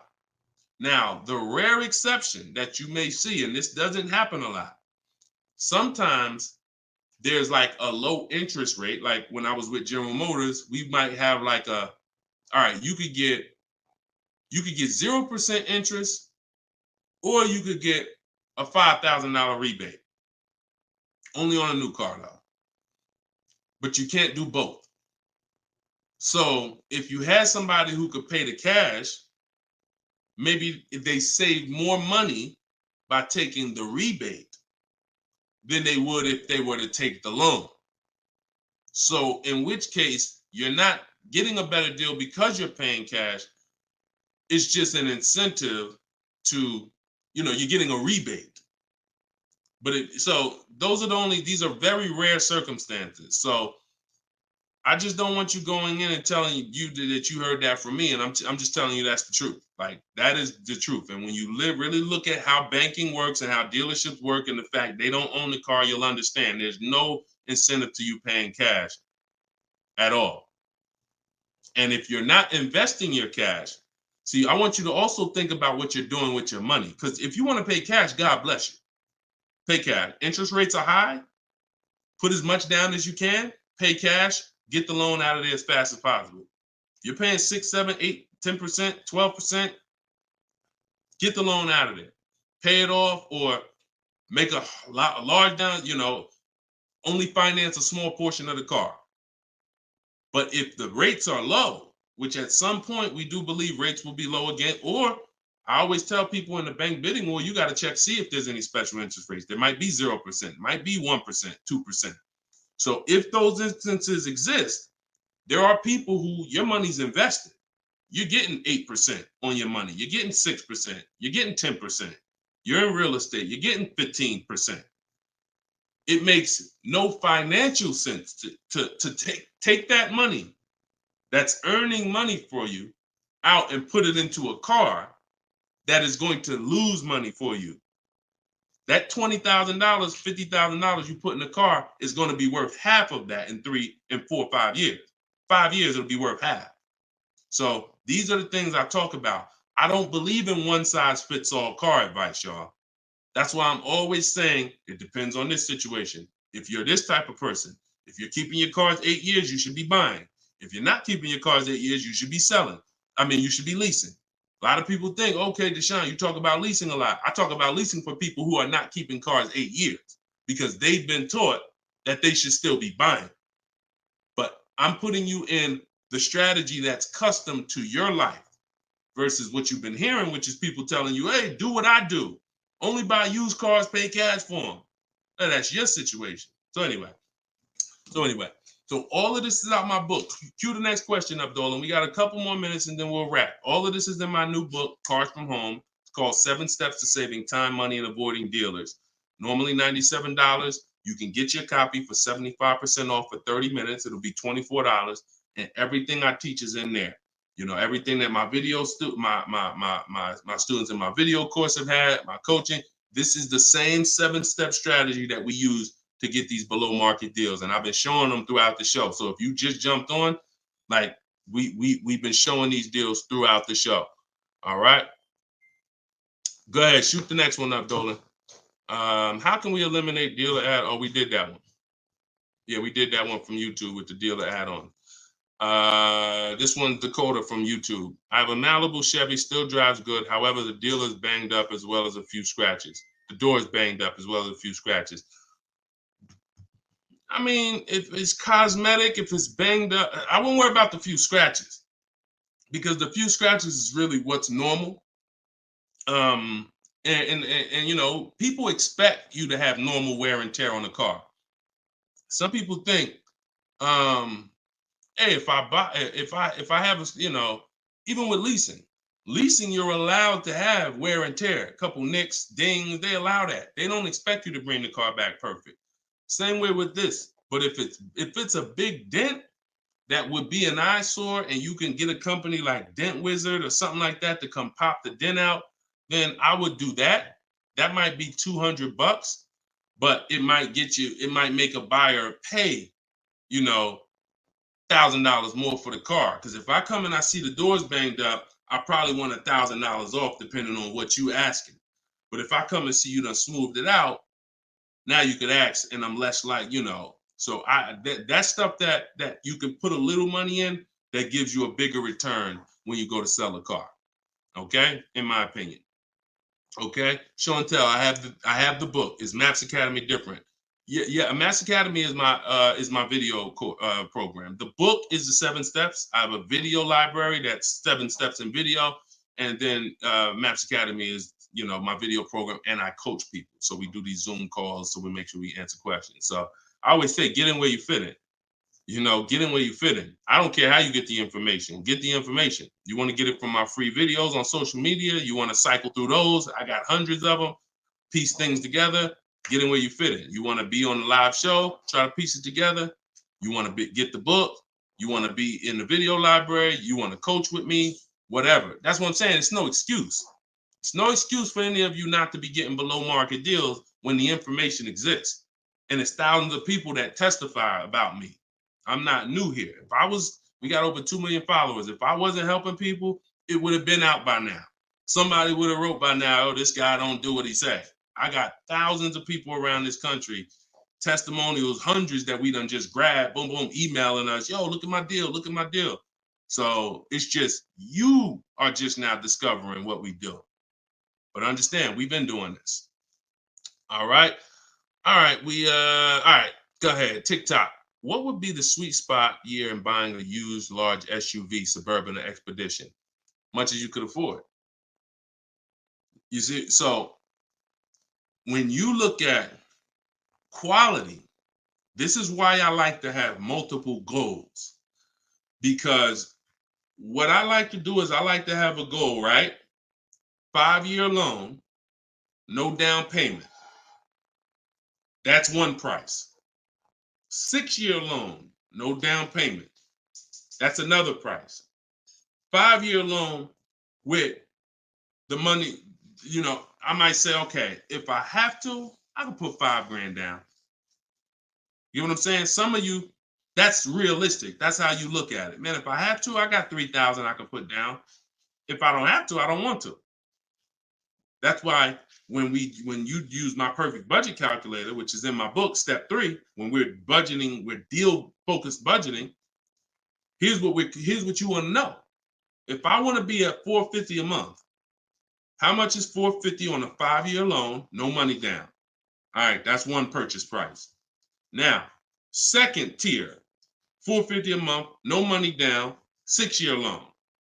I told you, I pay more if I had $450 for 6 years than I $450 for 5 years. So that's the next step up. Then I say, okay, 5-year loan using my down payment money. And then my max budget would be 6-year loan using my down payment money. But understand, I'm still under my max budget. I don't care if I have to go, and then we have another step where some of you have an old car. You have an older car, you're going to be selling it. You got 3,000 equity, you got 5,000 equity. That's also in there. So then it'll be no down payment, no equity. No down payment, no equity, 6 years. Down payment, no equity. Down payment and equity. See, all of this is below my max budget. Once I do a 6-year loan, my down payment and my equity, I'm not mad because I'm still under my max. Now, if I go above that now, if I wanted to do 5 and now I'm doing 6, or if I want to do $450 a month and I'm doing $480, now I've gone above my max budget. So my system for purchasing, we use this for new cars, used cars. Anybody who's getting a loan, this is what we do. This is in my book. My calculator generates those 6 goals for you. So when we say sweet spot, my first target is that first goal. That's my first target. When I went shopping for my Infiniti, I was looking for a car under that first price. Couldn't find it. Jumped up to the next tier. Couldn't find it. Jumped up to the next tier. And it was my 4th goal is where I found this one at. But I still had like $4,000 or $5,000 more that would have kept me below my max budget. So that's how you want to do it. Shorter loans, no down payment. Longer loan that I'll take is 6 years. I'll never recommend anything longer than 6 years. And then we start adding those resources that we have to it. And then once we tap out at the top, that's our max budget. 6-year loan, the most down payment money. And then if I have any equity for my car, I'm putting that all into the deal. And then as long as I find a car in any of those, and that's usually like a $10,000 to $15,000 spread, depending on, how much resources you got. That's a couple $1,000s right there. So that gives you the room to bump yourself up without letting a car dealer bump you up over your budget. All right? That's why it's called the perfect budget calculator. And I invented it. All right? Praise the Lord. Listen, I appreciate y'all. We've been on for about an hour and 15 minutes. We do these shows live Monday, Tuesday, Thursday, and Friday. Wasn't going to do one today, but you know what? I said, it's Wednesday. Let's jump on. Let's do a live. Let's get some questions. Let's get as many as we can. But this is what we do, y'all. You could tell your friends 12 o'clock and 3 o'clock, Monday, Tuesday, Thursday, Friday. You can meet me live on any of my platforms, Facebook, TikTok, Instagram, or YouTube. And we'll be doing this live Q&A to make sure you guys get what you need to save money and get below market car deals. That is the goal. So for those of you who like Deshone, I appreciate the show, but I want everything in one spot, man. I don't want to even have to come back to this show anymore. That's all in my new book, Car Shopping. It's called Cars from Home, 7 Steps to Saving Time, Money, and Avoiding Dealerships. You can get it for 75% off in my TikTok bio. It'll be in your inbox, and everyone who gets a car, who gets a book, right when you purchase, I give you a support email. So on that last page, you'll see a support email. If for some reason I don't give the support email out to the public because people just be emailing me with questions and all that. I don't do DMs. I don't do none of that because we got too many people to be doing DMs and all of that. Once you purchase this book, you get a support email. If for any reason your book doesn't arrive in 5-10 minutes, check your spam, check your junk folder. But if it's not there, then email us at support and we'll make sure we get you a copy right to you. All right. So use this information, get your book for 75% off. You won't pay the full $97 in my TikTok bio, in my Instagram bio, or in the comment section on YouTube or Facebook. We got a link in the comments for you, or you can scan the QR code. But that's what we do, y'all. Below market deals. That's the goal. Keep unlearning, keep relearning. I appreciate you. All right. See y'all on the next live.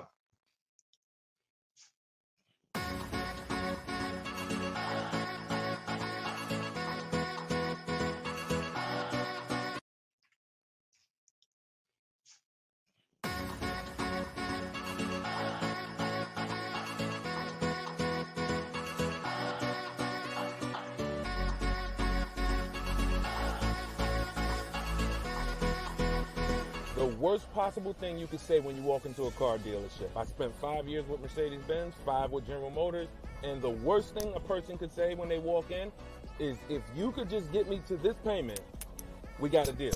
So your loan's probably still like 19, which means you got to pay to get out. You're upside down. It's called negative equity.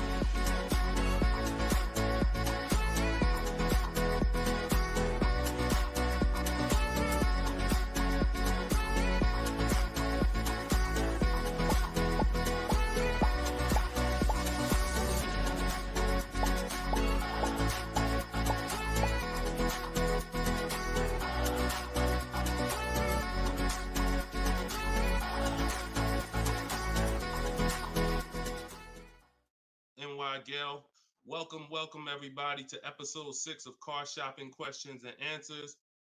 I am your host, Deshone, publicly known as Deshone the Auto Advisor.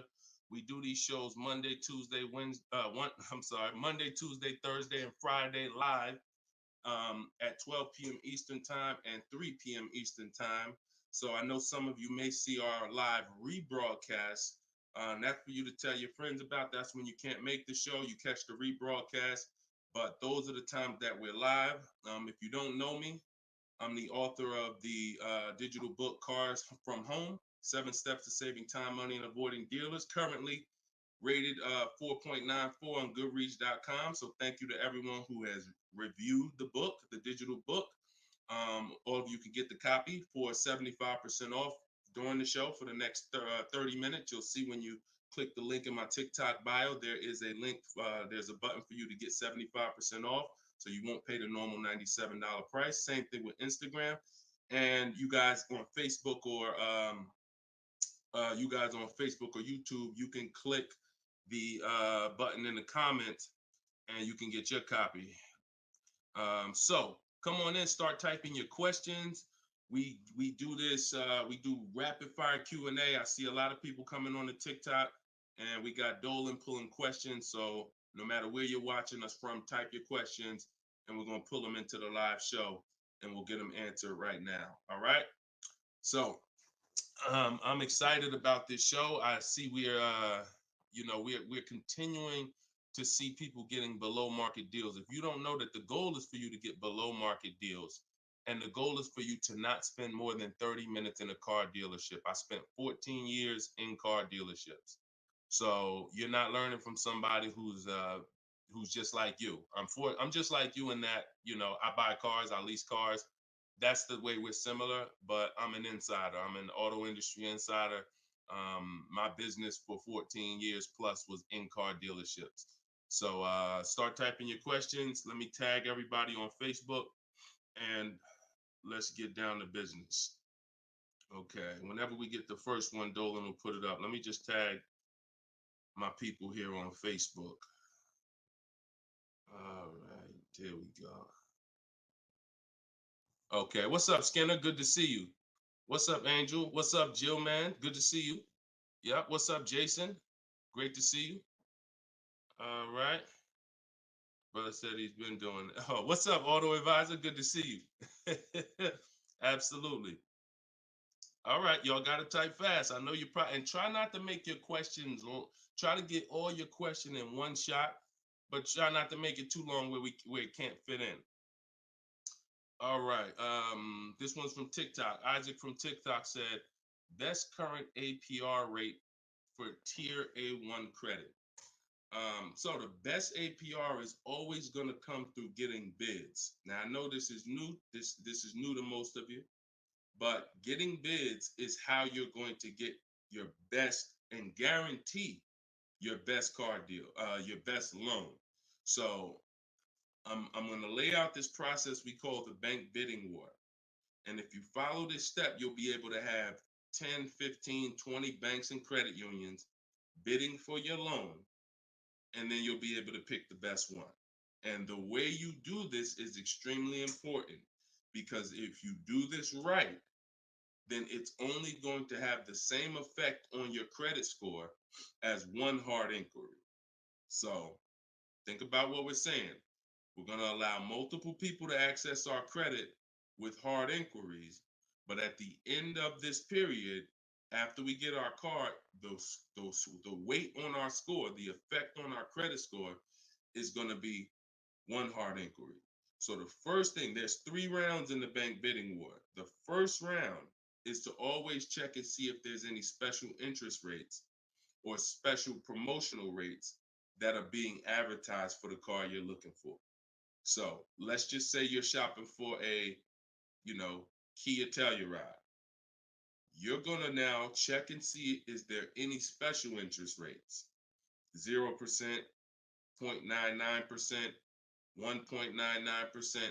All of these rates are like a finance rebate. That means there's no bank or credit union that's gonna beat them. So this is the first round. So if we do get a special interest rate there's no reason for us to even shop for interest rates other than that. Because again, no bank, no credit union is beating 1.99, even 2.99. Now, here's what you have to check when we do that. How long is that loan? Because some people might give you 1.99, but it's only for 36 months. And some of us are not going to take a loan for 36 months because the payment's going to be too high. You might need a 5-year loan or a 6-year loan. So we're not just looking for if there's a special interest rate, we're looking for what is the term. Shout out to everybody coming in. This is our Thursday, April 18th, episode 5, live car Q&A. So we're actually live right now. This isn't a rebroadcast, so you can come on in and start typing your questions. And we're talking thousands over here, not hundreds. Okay, so that's round 1 of the bank bidding war. Now, let's just say we do that and there's no special interest rates. Now we're moving on to round 2. But round 2 comes after we find our car. So once you find your car, no one has touched your credit with a hard inquiry yet. Pay attention. You have not heard me say at any time hard credit pull at all. When you're shopping for your cars, no hard credit pull. Nobody's running our credit while we're shopping. Once we find our best deal, once we find a dealer that's going to sell us the new car for the lowest price, we lock up that car, usually with a deposit, reserve it. And now what we're doing is we're telling the dealership, I'm going to take this buyer's order. You're going to get a buyer's order. You're going to come home. And now you're going to now the second round of the bank bidding war is about to start. You're going to come home. You're going to call your bank if you have one, or your credit union. This is when you're going to let them access your credit. Because if you've ever tried to actually get a bank to tell you what the interest rate would be, like a pre-approval, many of them, and if you've experienced this, I want you to type a 1, many of them will say you need to have a car first, right? If you've experienced that type of 1, you call your bank, hey, I'm trying to get a pre-approval. They're like, okay, well, we need the information on the car. And you're like, well, I'm trying to get the pre-approval so I can go get the car. So that's why we don't follow that process of getting a pre-approval beforehand. Look, Marinette, you've experienced it on Facebook. So when we look at having the buyer's order for the car that we reserved, you have everything you need now. You have everything the bank could want. And you're now going to call your bank, or if hopefully your bank and credit union has a website, you could do this all online. And you're going to get as many approvals, offers as you possibly can.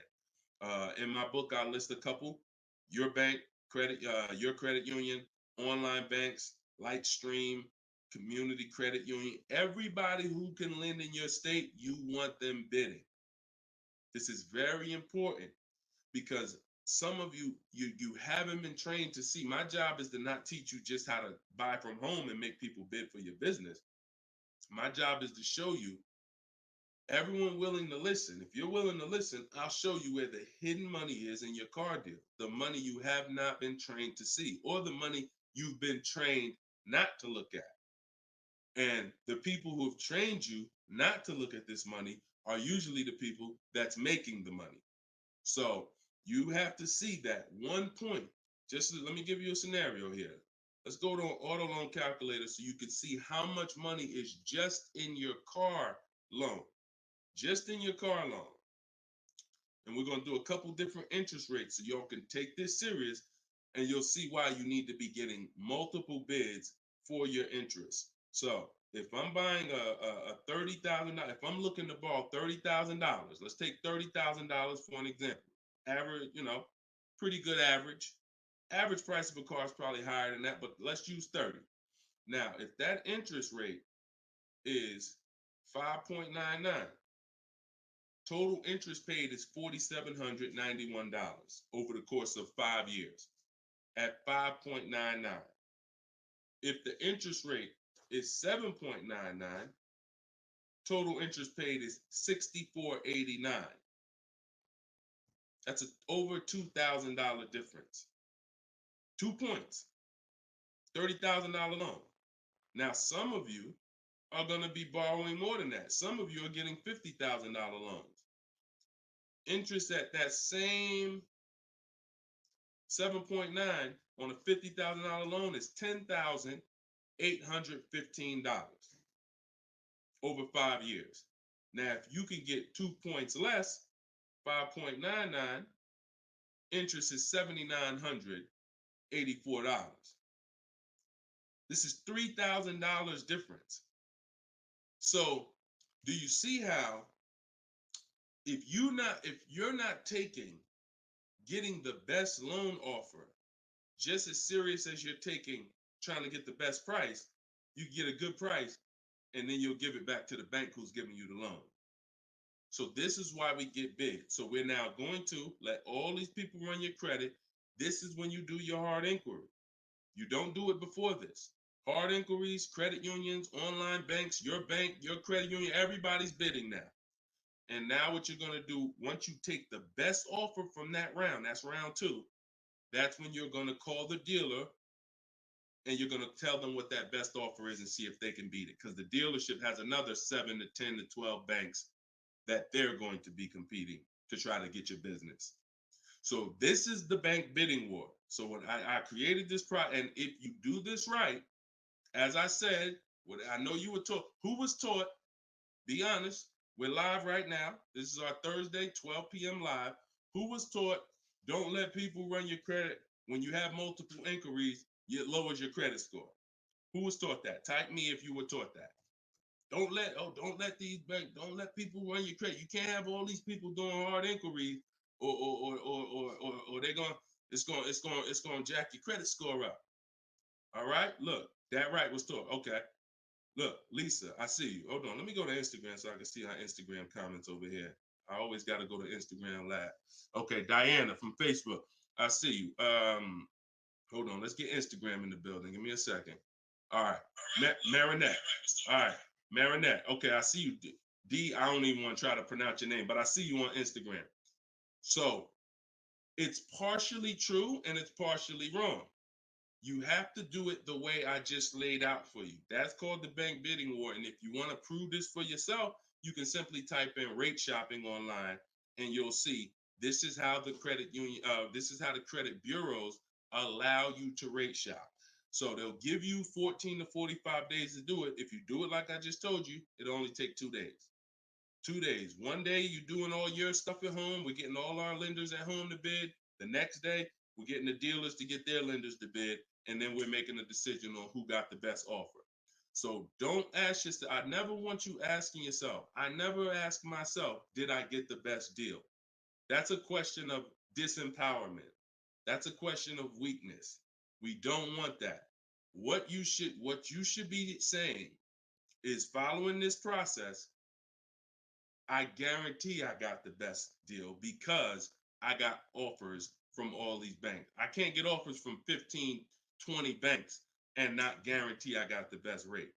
The way you shop, or you've been taught to shop or programmed to shop, you're only getting offers from one bank, or you're just letting the dealer do it all for you. That's where your buyer's remorse comes from. That's where your skepticism about, did I really get the best rate, comes from. So we won't know what the best rate is until we get all the bids. And that's how we do it. So everything that I'm teaching y'all is part of what's in my book, rated 4.9 on Goodreads. It's called Cars from Home, 7 Steps to Saving Time, Money, and Avoiding Dealers. You can keep typing your questions because Dolan's going to pull the next question and you can put it up on the screen now, Dolan. Put the next question up. But all of you can get your copy for 75% off as long as you get to my website before the 30 minutes expires. This is a welcome offer. Normal price of the book is $97, and it's worth every penny. It's worth actually thousands. But special welcome offer, you get it for 75% off in my TikTok bio, in my Instagram bio, or in the comment section on YouTube or Facebook. Okay, this is Monty from YouTube. She said, my mother's looking to start a new lease soon, but she only drives 5,000 a year. What's the best option? Low mileage lease if she's not keeping the car. So if she's not keeping the car, Monty, watch this. I run this scenario a lot, and I want y'all to, because some of you, you were taught never to lease. If you stick around this channel long enough, you'll see probably within minutes that that's some of the worst advice that you've ever listened to.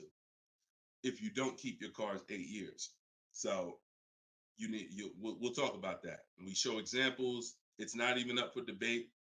People who try to debate it, they're emotional and they're tied to old advice. So once you have decided you're leasing, which means I'm not keeping my car 8 years, I want to avoid that depreciation, then I need to be shopping for aggressive lease deals because it's the short term. Again, this is another unseen expense, depreciation. This is why, look, when you buy your car today, you buy a $40,000 car today. You try to take that car back to the dealership a month later. What's it worth? You try to take, you buy a car today for $40,000. You try to take that car back to the dealer a month later. Is it worth $40,000? Right? No. A month. You might have even not you might have not even driven it. But that's the way depreciation works. You don't have to drive the car. In fact, here's another scenario. You could park the car outside your house for a year. You buy it for $40,000, park it right outside your house, don't even touch it. Just start it every now and then to keep the engine running.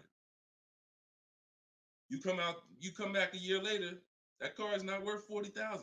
It's worth probably $32,000. Dang, how did I lose that much value and I didn't even drive it 1 mile? Depreciation. That's called the unseen expense. So whenever you hear me talk about the unseen expense, it's depreciation. So your job is to find the strategies, which is what I teach, to make sure you avoid the depreciation hit. So if you buy a car, Monty, even if she doesn't drive it, even if she only drives it 5,000 per year, 5,000 miles a year, like you're saying, she's losing value. And what she's doing when she replaces the car is she's hoping she could get some of that value back that she lost. It really never happens. Who understands that when you go to trade your car in, you never get what you really thought you were going to get for the car, right? Now, I'm going to ask you a question. Everyone who has a car outside that's 10 years old or more, 10 years old or more, type me in the comments. Matter of fact, let me know how many years you've had the car. That's a better one. Type how many years you've had the car. And for those of you who just came to the show, this is our Thursday, 12 p.m. live show. We're actually live right now. This isn't a rebroadcast, although we do rebroadcast these shows throughout the day, all day, so that you can actually catch up, watch the replay. But this is our time. We're live Monday, Tuesday, Thursday, and Friday, 12 p.m. and 3 p.m. Make sure you're here. If you want to engage with us, make sure you're here. If you want to tell your friends, this is the time to be here. Okay. So we got people 11 years. Can Skin on Instagram, 11 years, 13 years. Jessica on YouTube, I see you. 6-year Jeep Wrangler. Well, I wanted to hear from people who are longer. 2018 Sakia. So, all right, 15 Tahoe. Okay, I'm talking about the people who've had a car 10 years or more. One thing about you that listen, are y'all worried about how much you're really going to get for that car? Are you overly worried about it? Most of you are going to say, no, not really. It's worth a couple thousand, but you've used most of the value. You understand that? Look, Big Meek said I got 08 4Runner on TikTok. So we understand when you have kept your car long term, I'm not concerned with resale value much because my whole goal with having this car was to use up most of the value. So that's what you do if you're a buyer. If you're not going to get to this level, This is what I'm telling you, that you are now losing because the depreciation of your car is the highest in the first 5-6 years. So in order for you to win, you have to keep that car, what I call the 8-year rule. 8 years, that's when the depreciation starts to level out, where you're not losing value like this. And so regardless of how much you're driving, that's not the key. That's not the key. Monty's mom is driving 5,000 miles a year. Who's a high mileage driver driving more than 18,000 miles a year, type HM? I want you to know, I want to cover all the bases for this question here. Oh, what doesn't matter whether you're a high mileage driver, low mileage driver, it has nothing to do with how much you drive, because that's not what's killing you. It's the depreciation based on the time you have owned the vehicle. And if you're not keeping that car 8 years, you should be shopping for aggressive leases. Now, before we go to the next question, I'm going to show y'all an example of why it is impossible. Yes, impossible. No way, shape, form, fashion. You can get a great deal if you purchase, but you should have leased.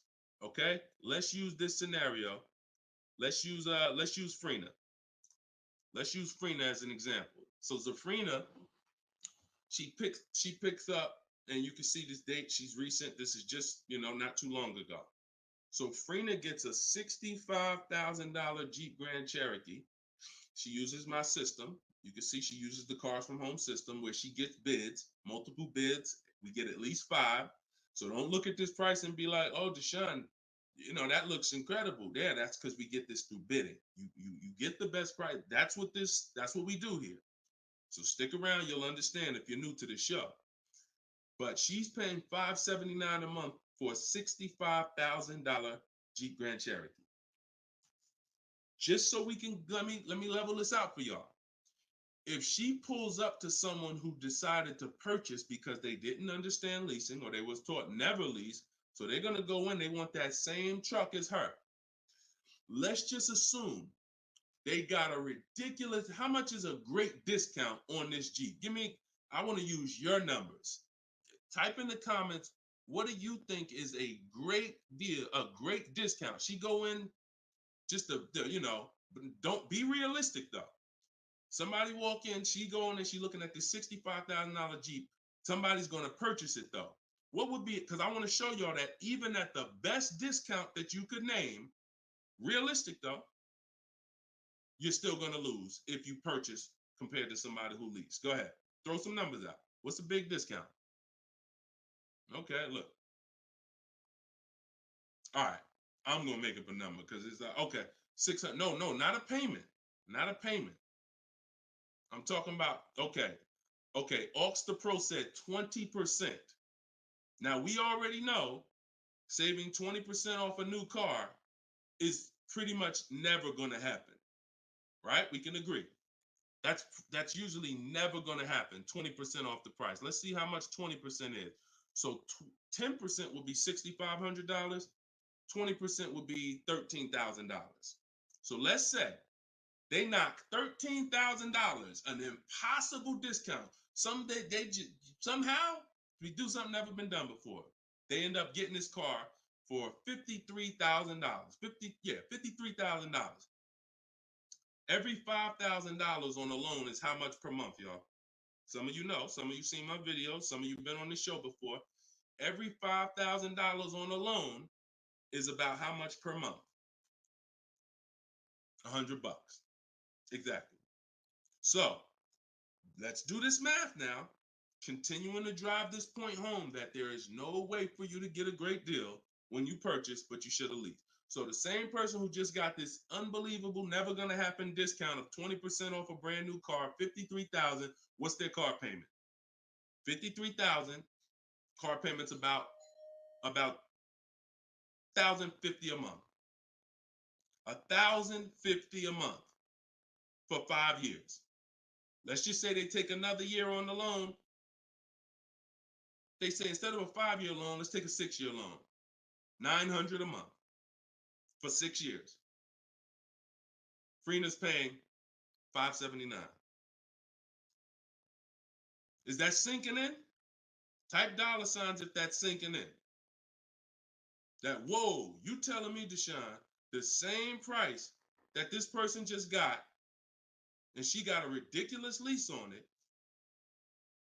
she's paying $579 a month, even if a person got an never gonna happen discount. I literally just took what my man here on Instagram threw out, and he knew he was throwing out something crazy by saying 20%. Even with the 20%, payments $500 a month more than Freener got leasing it. Now let's do one more scenario here. One more. See, all of this is what I'm teaching. This is in my book. This is why the book is 4.9. Goodreads.com. Thank you to everybody who's reviewed the book, Cars from Home, 7 Steps to Saving Time, Money, and Avoiding Dealerships. One more scenario. Let's throw a used car in here. So we already looked at Freener's deal, brand new, great lease. Second, brand new, never gonna happen discount. Now let's throw a used one in there. Let's say somebody says, you know what?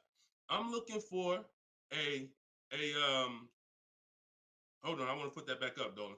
Let's keep that up because we're talking about this scenario. So please put Freener's deal back up on the screen, Dolan. Matter of fact, here I got it right in front of me. All right. So we got third scenario here. Somebody now is saying, all right, I'm gonna find that truck used though. So instead of 65, good price on a used one. Let's say we find one that's like 40% off, 3 years old. Again, I'm using extremes to show y'all. So some of you are like, Deshone, if you're using extremes and it's this different, dag, I've been overpaying by not understanding leasing. Yep. I wish I had Dave Ramsey here.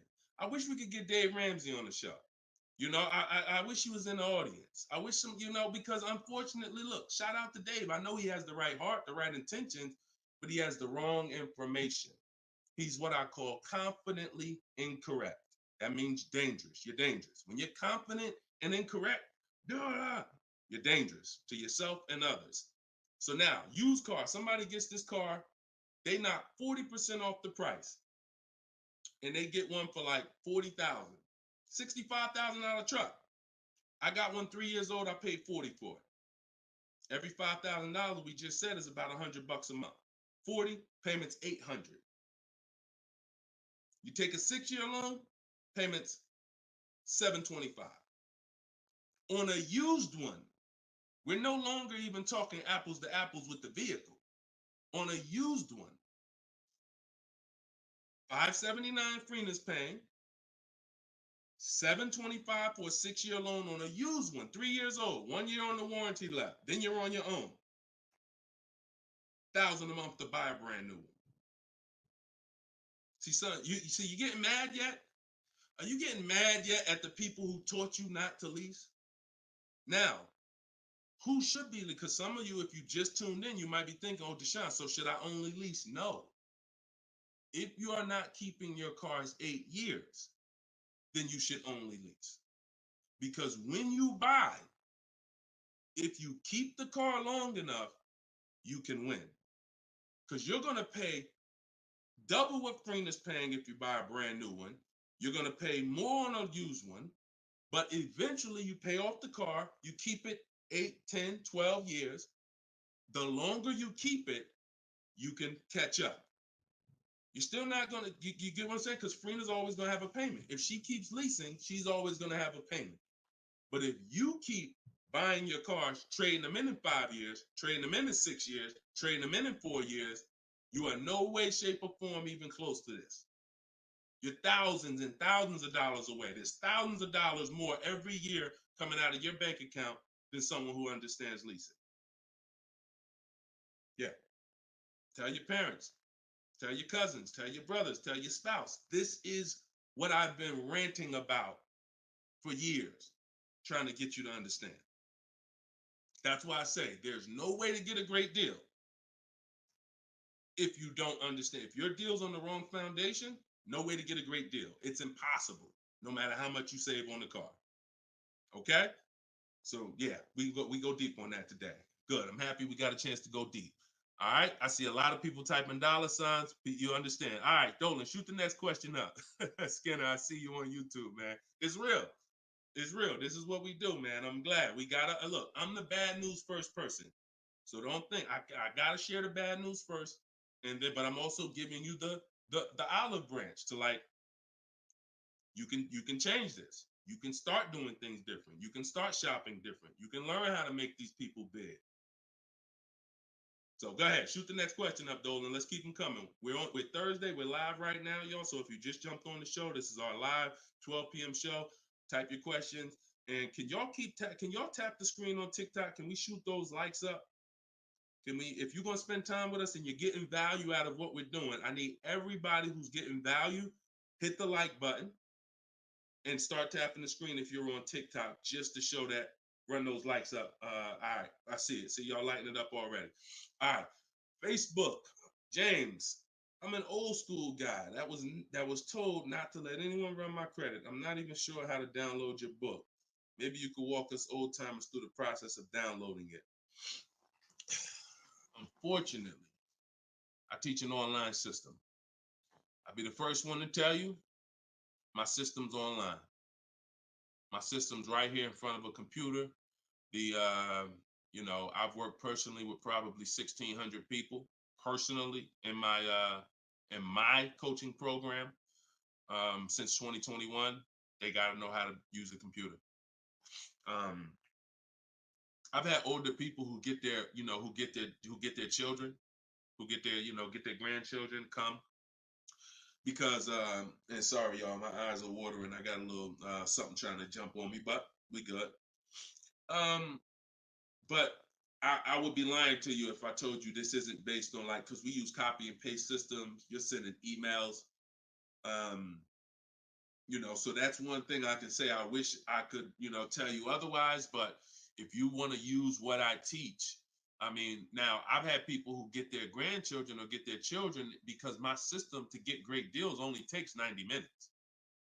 It only takes 90 minutes. That's why when you go to the page and you see my book, a lot of you are going to see the first thing I say on my website is this will teach you how to get below market deals in as quick as 48 hours. And the time you're putting in to get those deals is probably going to be about 90 minutes once you learn, as I walk you through my 7-step process. But you got to know how to use a computer. So I'm just being real with you. Like, I wouldn't tell you to get the book if you're not comfortable sending emails, copying and pasting, because it is an online system. So I would tell you, call one of your family members who's computer savvy. Tell them, hey, get this book, work this for me, help granddad out, help dad out. And not only are you helping yourself, but they'll now have a skill so that they can learn, so that they're now making dealers bid and they're at home.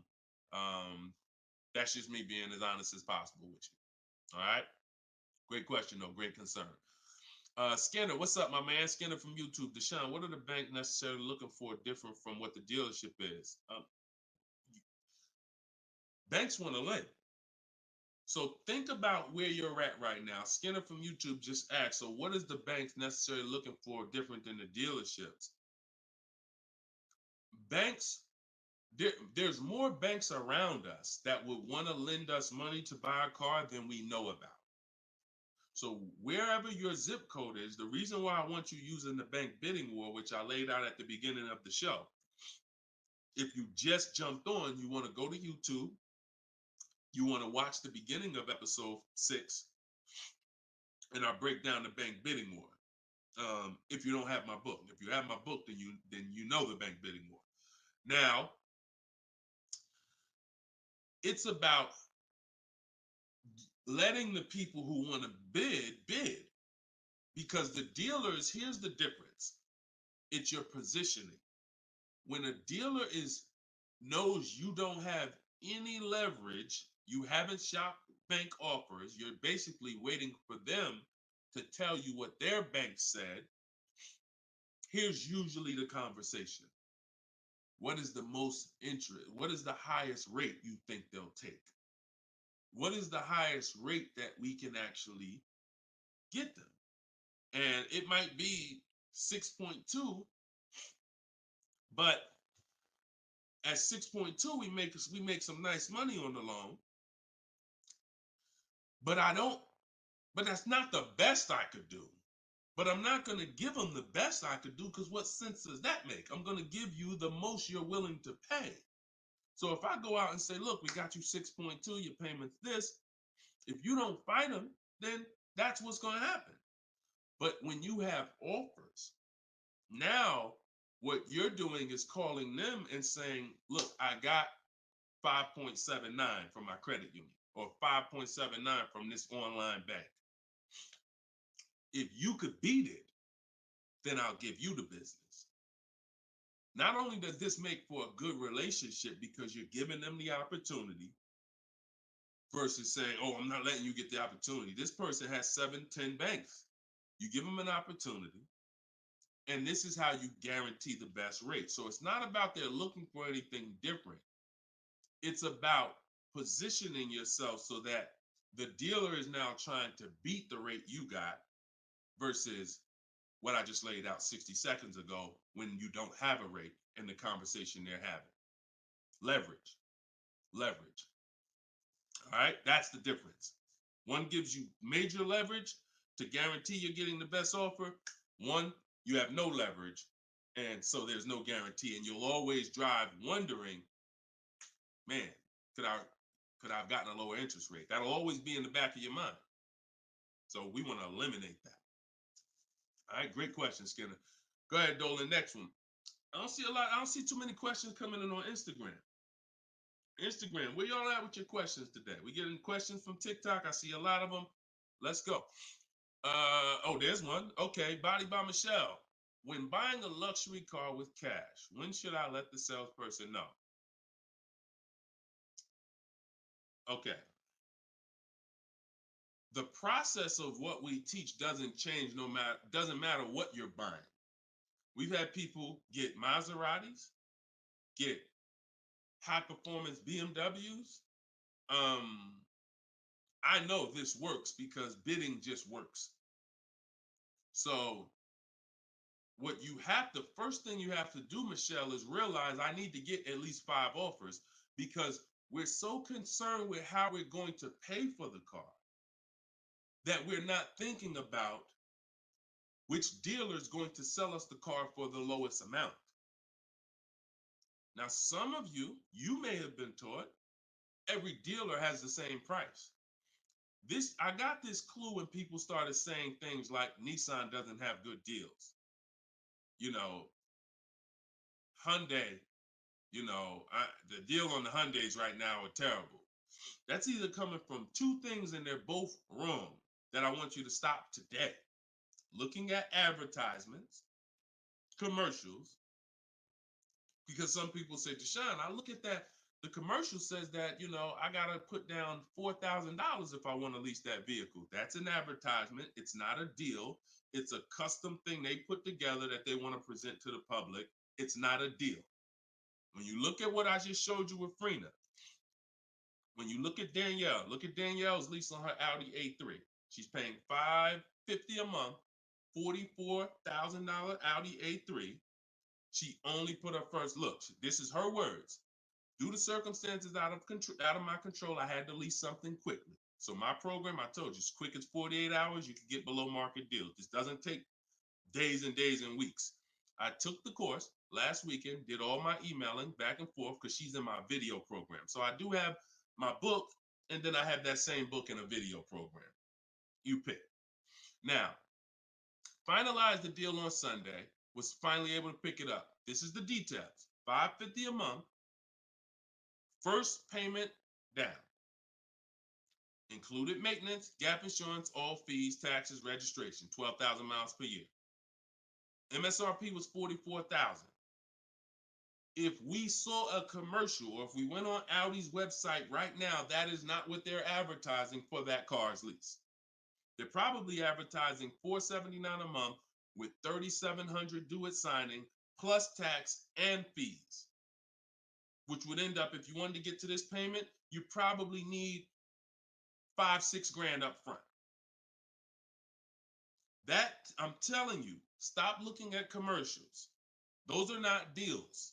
We don't look at commercials to dictate what the deal's going to be.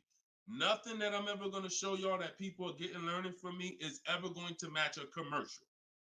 Second thing that people might be looking at when it comes to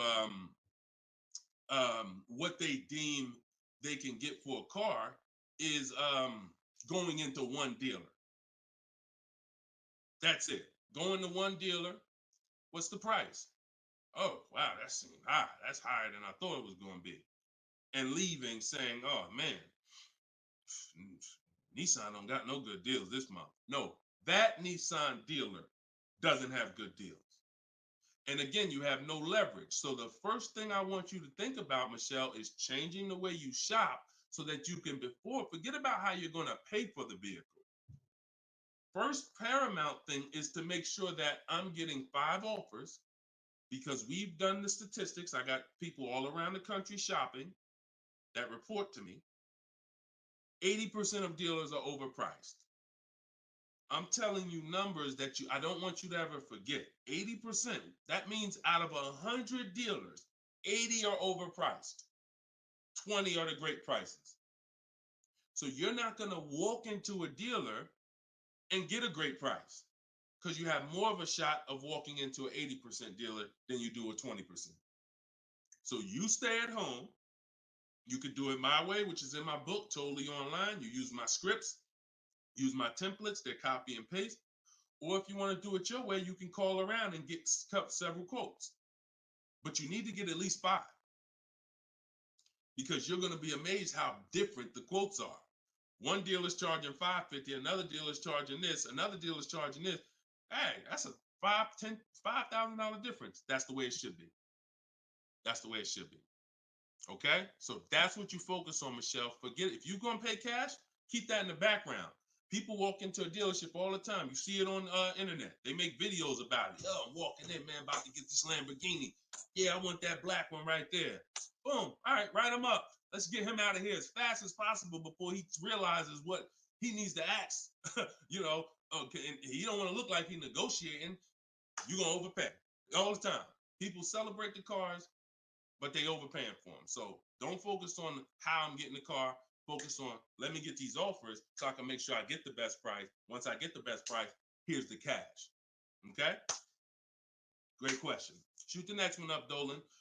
We're live, y'all. This is our Thursday, 12 p.m. show. We'll be live for about an hour. So we're going to try to get through as many questions as possible, but I don't like to give short answers. And for those of you who like to shine, I want all the answers in one spot. That's in my new book. It's a digital book. It's called Cars from Home, 7 Steps to Saving Time, Money, and Avoiding Dealers. And you can get yours, have everything I teach in one spot. If you get the 75% off price, it's $24. It'll be in your inbox in 5 minutes. You can get it in my TikTok bio. You can get it in my Instagram bio, or on Facebook, YouTube. We got a link in the comment section for you that you can get your copy at 75% off. But it's only for 30 minutes. Once the timer expires, it does go back up to the $97 price. Okay, YouTube, Hanako. Sorry, hold on. Eyes water, I'm sorry. All right, YouTube, Hanako. What if you guess incorrectly on what your yearly mileage will be for a lease? Can you renegotiate your lease if you will go over the mileage? So some brands will let you buy mileage before the lease ends. So you can buy them, but I think BMW has it where you can buy the mileage for like 15 cents, but you can't be within like the last 3 months or last 6 months, something like that.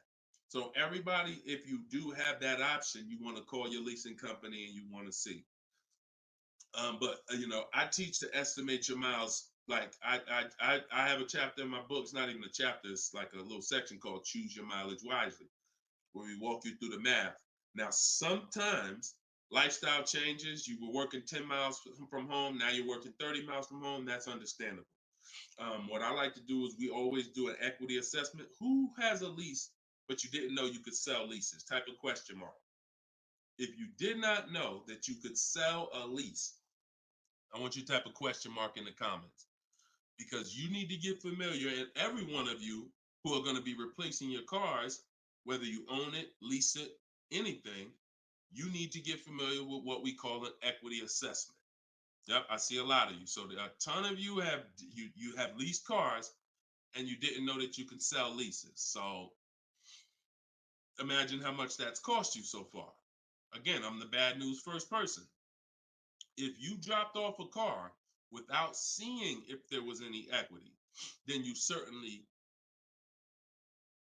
I mean, there's no guarantee, especially, but if you dropped off a car 2020, 2021, 2022, oh, you most certainly, there's a good chance you had equity because everyone did. And it was to the tune of, 5,000, 7,000, 10,000. If you had a truck, some of these trucks, $10,000, $12,000 checks people were getting. Now those big checks are over because that was a limited inventory thing where resale values were so high. Almost everyone had equity. But you need to make sure you're not leaving 1,000, 2,000, 3,000 on the table in this market. In a normal market, we always do an equity assessment. So if you're going over your miles, you want to do an equity assessment to see if you can sell it. Because if you sell it, you're out of it, and you can just go lease a new vehicle. But so the equity assessment is you call your bank, you get your payoff. You go, once you have your payoff, you want to ask them. It's only for leases. This question, the second question is only for leases. Do I have a third party restriction? If they say yes, you just need to make a note of that.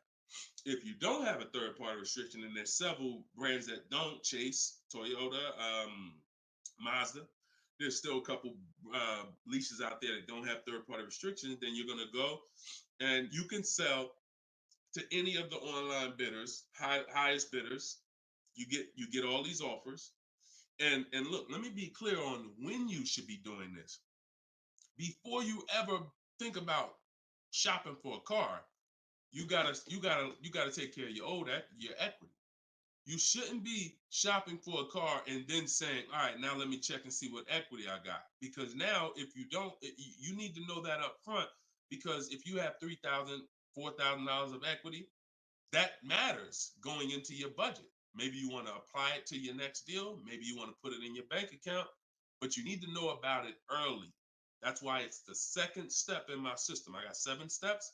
Equity assessment is the second step. As soon as you think about getting a new car, your first question should be buy or lease. Should I buy or lease? That means, am I keeping the car 8 years or not? And then the second thing is equity assessment, because that's going to tell you your positioning with your current car. So once you get your payoff, you go to the Carvana, CarMax, Driveway, and you look, you do what you want. I would not suggest you be lazy in this. This takes 20, 25 minutes, and this is your money. So you go to those websites, CarMax, Carvana, Driveway, Kelly's Blue Book Instant Cash Offer, hold on, Auto Nation Sell My Car, and Car Google Sell My Car. 6 offers. 6 cash offers, and that's going to tell you your equity position. That's once you know that, because some of you are going to do that and find out you got negative equity. Now you have to plan accordingly. Some of you are going to do that and find out you got 4,000 of equity. Now you got to plan accordingly. Some of you in leases are going to do that and find out you have no equity, in which case, okay, I just need to wait until my lease is up. I can't get out early.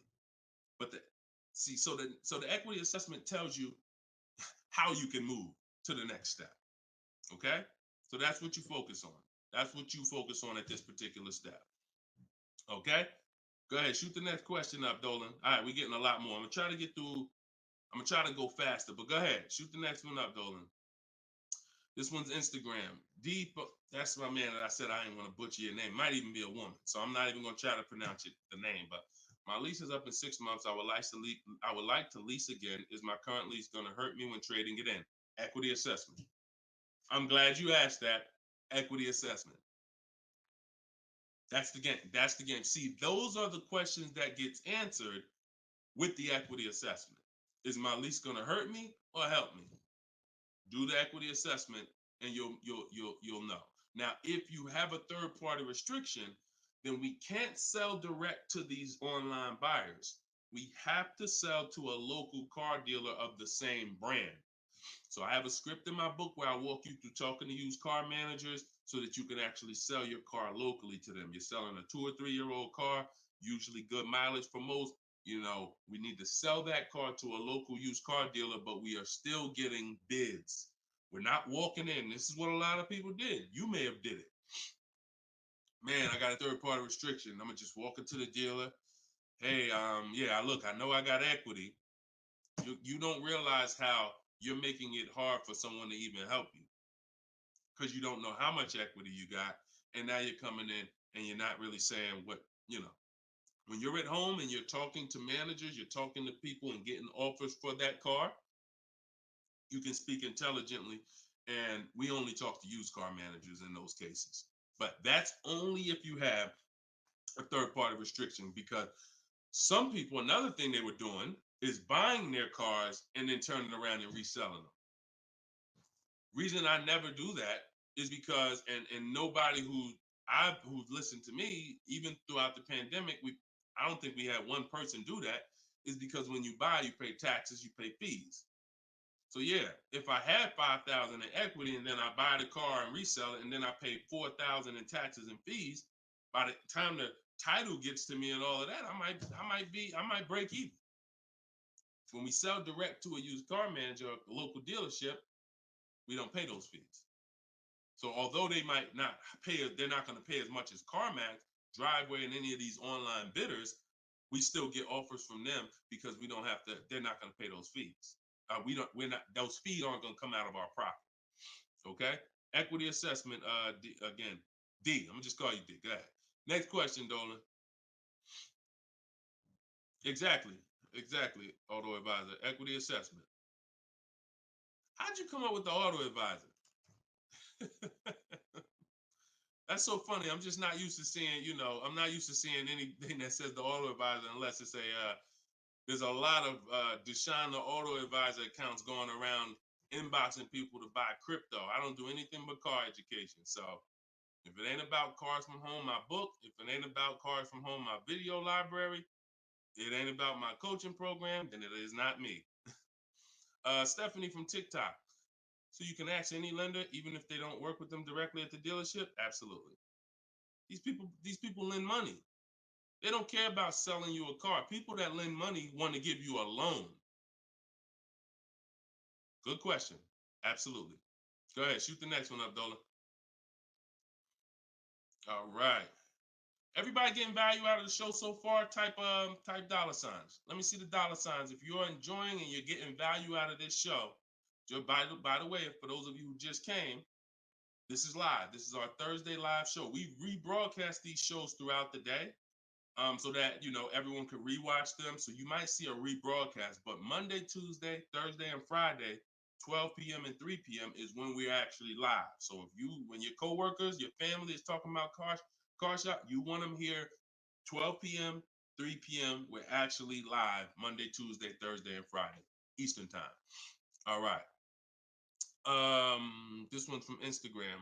How do you get a great lease deal? Bids. It's the only way. Because all right, so I'm gonna give you an example of how not getting bids will actually deceive you, and you could possibly think you got a great lease deal. So this is Charles. He got a Palisade. Palisade is probably one of the top 5. Definitely throughout the pandemic, it was probably top 5 most popular, SUVs. People were overpaying, and I don't want to, I don't, you might have one, and unfortunately, a lot of people overpaid for these, and they're still overpaying for them. So he reached out to 3,500 dealers. Now he used my system. So this probably took him about 25 minutes. I have something in my book. My strategy is called the 25 to 5. What that is we're connecting with 25 dealers online. And our goal is to get 5 offers. Because if you want to show earlier, I told you 80% of dealers are overpriced. So we're going to get 5 offers, and they're going to be about $150 to $200 apart minimum. Your best offer when you get bids is going to be about $150 per month to $200 a month cheaper. Now, if you're purchasing, hold on.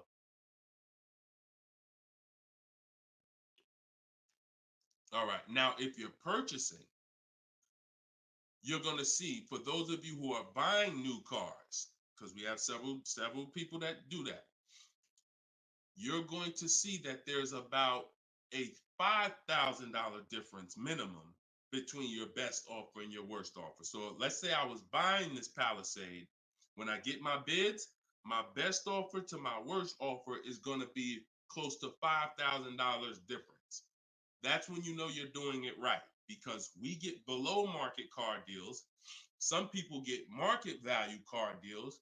Some people pay above market value car deals. Depends on the skills they have.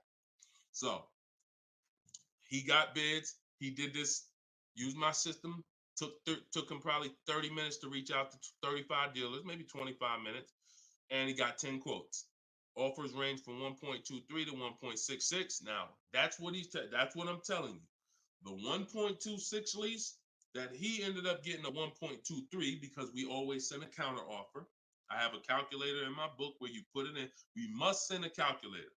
We must send a calculator. We must send a counter offer. So he ended up closing the deal at 1.23, all online. Never spoke to the dealer until he was ready to lock up the deal.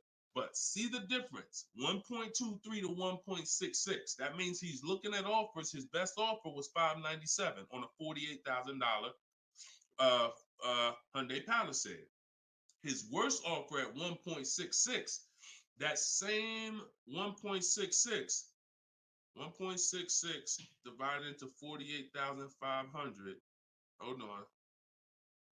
1.66 times 48,500 would be about 700, 900, call it $800. So he's getting offers. That's when you know you've done it right. So to answer your question, Tobo, how do you get great lease deals? Bids. It's the only way. It's the only way. So his best offer is $597. The worst offer he saw out of all of them, he got 10 of them, was $800. Same vehicle. 80% of dealers are overpriced. Okay? Must get bids if you want to get deals like this. Only way. All right? Shoot the next one up. Now, look, hold on real quick. I want to say one more quick thing. Until you get bids and you have enough bids, you might think you got the best deal, but you just don't know what the best deal is. See, you're going off your gut. If you're going off your gut, look at Kimberly. Kimberly saved $20,000 on her Maserati. It's a $91,000 vehicle.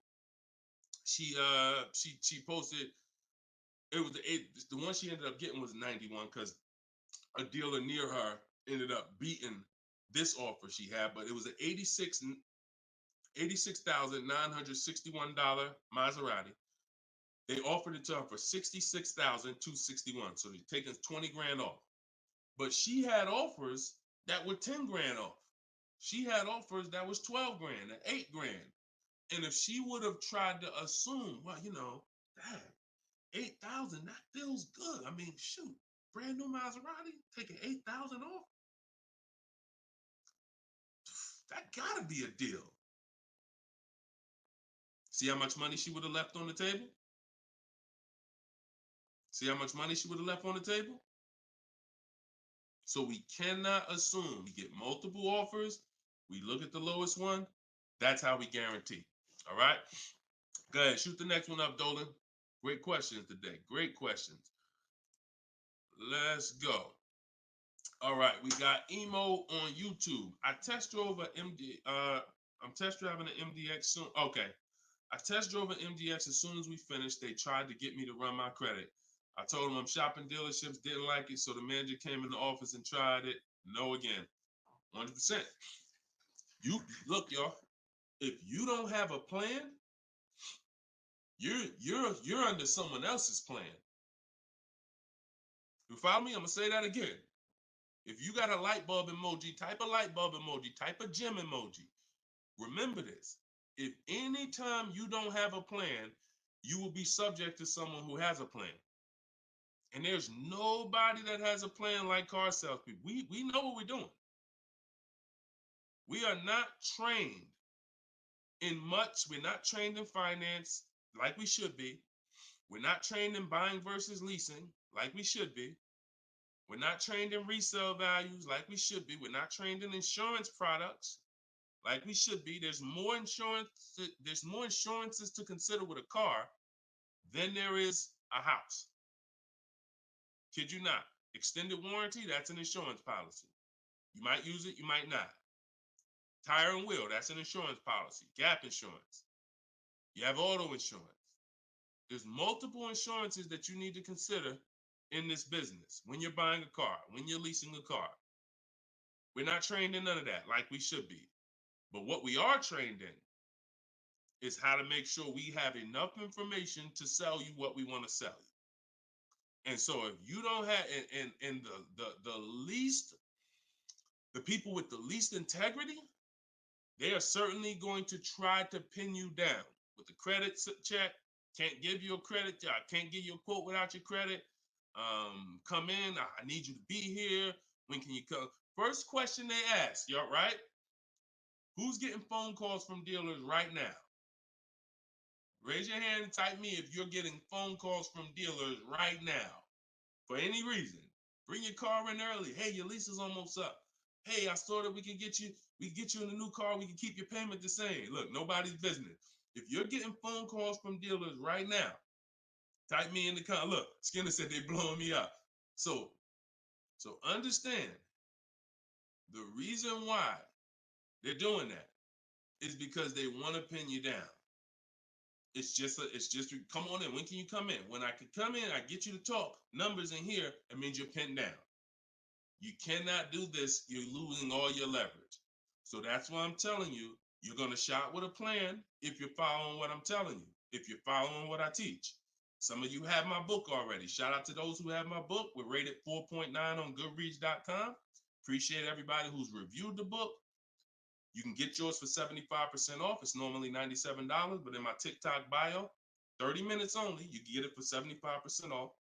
Instagram bio is $24 if you get the deal in the comment section. But you must have a plan because they have a plan and you don't know who you're dealing with. So that's all I can tell you. But I'm glad you stuck to the guns. Even under the pressure, you didn't let them run your credit. You stuck to the guns. Way to go. All right, go ahead, Dolan. This one's from TikTok. Better to buy used or new? Planning to keep longer than 8 years. Thank you for all that information. Letting me know you understand the 8-year rule. I appreciate you. That's a matter of, okay, so if I'm buying to keep more than 8 years, right? Only question between new or used is a question of budget. Can you get everything you want and need in a new car for your budget? Once you get all your bids, can you get all those bids? Is the best bid that's going to win your business on a new car in your budget comfortably, then get a new car. But now some of you can't afford a new car that covers all your needs. Needs are the most important thing you need to think about. You need to know the difference between wants and needs. Needs is, I got 3 children, I need a third row. Need is, I drive on the highway a lot. I need a car that has good acceleration. That's needs. Needs are things where if you don't get them, you're not going to like the car, you're going to trade it in because it's not doing the basic things you need it to do. That's needs. Wants is, I like to have the sunroof. I don't need it though. But if I can get it in my budget, I'll take it. I like to have this. I like to have that. These are wants. You got to know the difference. Unless your budget can buy everything. But if you can't get everything you want and need in a new car for your budget, then we go used. But if you get everything you want, there's plenty of people who are like, you know what, Deshone, I am a long-term person. I'm keeping more than 8 years. I could afford both. I only get a car every, only once a decade. I want to get a new one. That's fine. And some of you are like, you know what? I really want to go with even more value. So I'm gonna look to get a pre-owned one, not 30% off the price, 20% off the price, 40% off the price. That's fine too. There's no right or wrong there. Just go through it and pick the one that works for you. Great question. Okay. And now I have while you putting the next question up, Dolan, my process for shopping for new cars and leases is totally different than the process we teach on shopping for used cars. It's entirely different. One is called the 25 to 5, where we're reaching out to 25 dealers online, connecting with them, looking to get 5 offers. The other one is the multiple marketplace strategy, where we're on all the online marketplaces where used cars are, and we're narrowing down. We're looking at the used car market, the low prices. We're turning on alerts on our phone so we get notified whenever there's a new car that pops up. Totally different process. Both are online, But with a used car, we cannot do 100% of our transaction online. Sometimes with new cars, we've had people who never left their house. They just went to test drive the car and everything was done online and the dealer delivered the car to them. That's fine because it's a new car. No one drove it. With a used car, we must test drive. So we can only do about 90% of our process with used cars online. 10% has to be in the dealer. Okay. Miss Dollface on Instagram. When is the best time of the month to purchase a car? There is no best time. And I'm going to tell you why. I know you probably, what's the time that you've been taught? I want to hear from you. Like, go to your keyboard right now. What is the time that you've been taught is best during the month to buy a car? And we got a bunch of people on here, a bunch of different people. Tell me the time that you've been taught is the best time to buy. And then I'm going to tell you why that's not the best time. Right? And I know what everybody's going to say. We all going to say the same thing because we were all taught. Well, now I can't say we, because I was in the business. Exactly, HBD, end of the month. Cherie said November. Tothy on Instagram, end of the month. Look, Skinner, around the holidays. So your answer, Skinner, was about the same as Sharice. November, coming into the holidays.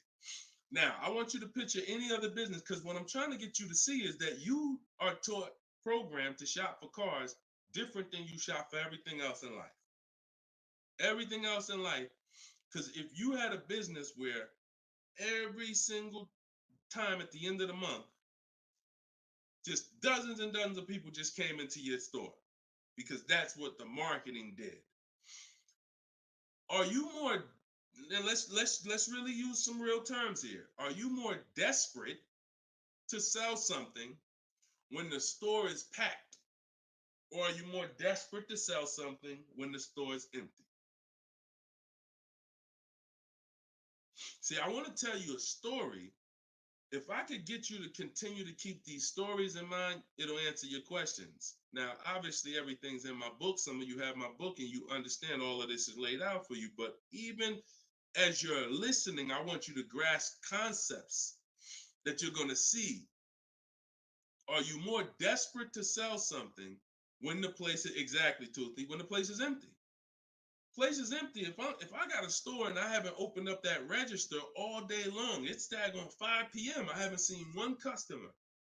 I'm desperate. But if the store is packed, man, I ain't thinking, what are we giving deals for?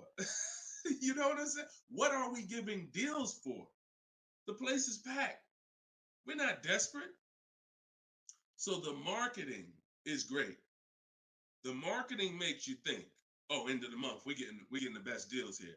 There's clowns up here. They got daggone balloons. They got the guy outside with the arms blowing. They got signs everywhere. This is what the place is, a carnival. Why do we need to give away these cars? No. You don't want to be sitting next to somebody and Jim drives off with a car and Jim done like, all right, man, have a good one, man. Yeah, you here too, man? We was here the same time. Great. Yeah, man, I'm going. And you sitting there and you going to say no to a deal. Salesman looking at you like, hey, look, do you want it or not? Because, we're real busy. There's people waiting in line. Do you let me know? So it's the pressure. It's the like. So I say that to say what you've been taught, the holidays, the end of the year, sounds good. But you're much more likely to get a deal when there's no one in the showroom. The 10th of the month, the 2nd of the month, place is dead. And I like to make sure you're positioned. So what I teach is something you need to have 2 dates in mind. 2 dates. Every time you're shopping for a car, I teach you need to know these 2 dates. The as soon as date and the no later than date. The as soon as date is the soonest you can buy a car. Soon as you can buy a car, as soon as date. You're not in the market until your as soon as date is today. Step 5 in my process, my 7-step process is in the market, getting offers. I can buy something today. That's my as soon as date. My no later than date is my deadline. Now you have to know these 2 because the time in between is your leverage. So let's just say my as soon as date is today. I can start looking at offers. But my no later than date, I got 2 months. 2 months. I need to have a car by this time, 2 months from now. That's my deadline. I got all that time in between to say no. I got all that time in between. Now, when I'm contacting dealers, when I'm looking at inventory, I can look at trends. I can see are the prices dropping. I can have alerts on my phone, getting access to the new inventory. This is our process. So some of you are like, Deshone, I need a car in a week. Well, you still have a as soon as date and a no later than date. 3 days, soon as date, no later than, doesn't matter. So you have to know these 2 dates because in between is your leverage, which is why I don't want you emergency shopping unless it's an emergency. Okay? I don't want you emergency shopping. Don't get into the habit, don't stay in the habit of emergency shopping. Oh, I'm going to put it off to the last minute. And then, oh, I got to go into the dealership. Oh, I need a car this week. All of that is working against you. Now, if you can still get, in fact, when you go to my website for my book, you'll see it says below market deals in as quick as 48 hours. But the more time you have, the more time you have to say no. Programs change every month. You see deals change, lease programs change, rebates change. And so when you have inventory changes, so if you're looking for a black or blue car, all these dealers don't have one right now, but they got one coming next month. You can, that's fair game for you because you have time. So these are all the benefits of getting in the market 3 months early and learning how to look at the deals. If there's a great deal now, we jump on it. If there's not, okay, I'll look next month. And that's what I did when I got my mother's lease on her Mazda CX-5. October, I was looking at the deals. I didn't like them. Got all my offers. I said I didn't like them. Now, the great thing is I made contact with all these dealers. So they know. Now I'm following up next month. Hey, just checking in. How's the deals looking for this month? November, didn't like them. 3rd month, December, got the deal I liked. Wrapped it up. So don't always think time is an asset. Time is an asset. Now, if it's an emergency, that's fine. We got to get a below market deal. We only got a week to do it. That's fine. You better have a strategy. But if you have the luxury of time, we use that to our advantage. So I wouldn't say there's a best time of the month to purchase a car. But if you're in the market and you're positioned, here's another thing you're positioned for. Every now and then we come into the dealership. When I was at Mercedes, when I was with General Motors, it happens all the time throughout the year. It could happen on the 10th of the month. It could happen on the 12th of the month. It could happen on the 8th. We don't know when this is going to happen, but this is the conversation I'm about to give you a behind the scenes look of exactly what happens and why I want you to be positioned.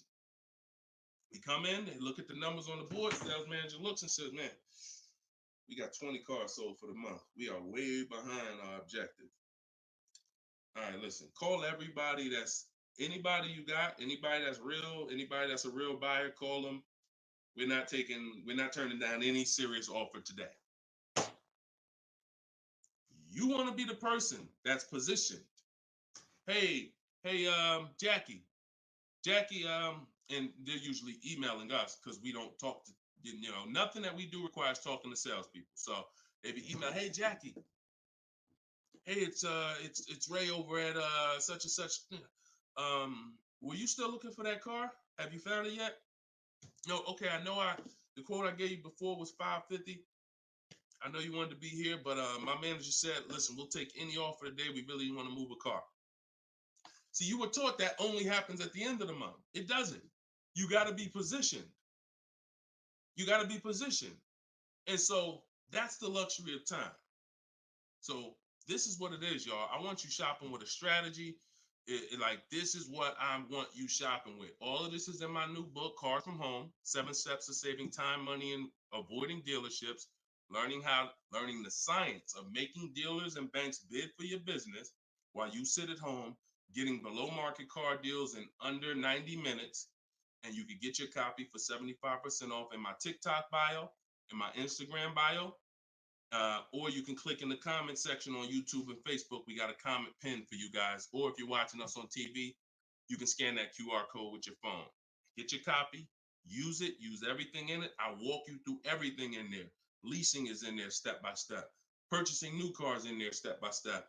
Purchasing used cars step by step. High mileage drivers, I got 2 strategies for you. If you're a short-term high mileage driver, everything's in there step by step. If you have credit issues, I walk you through step by step.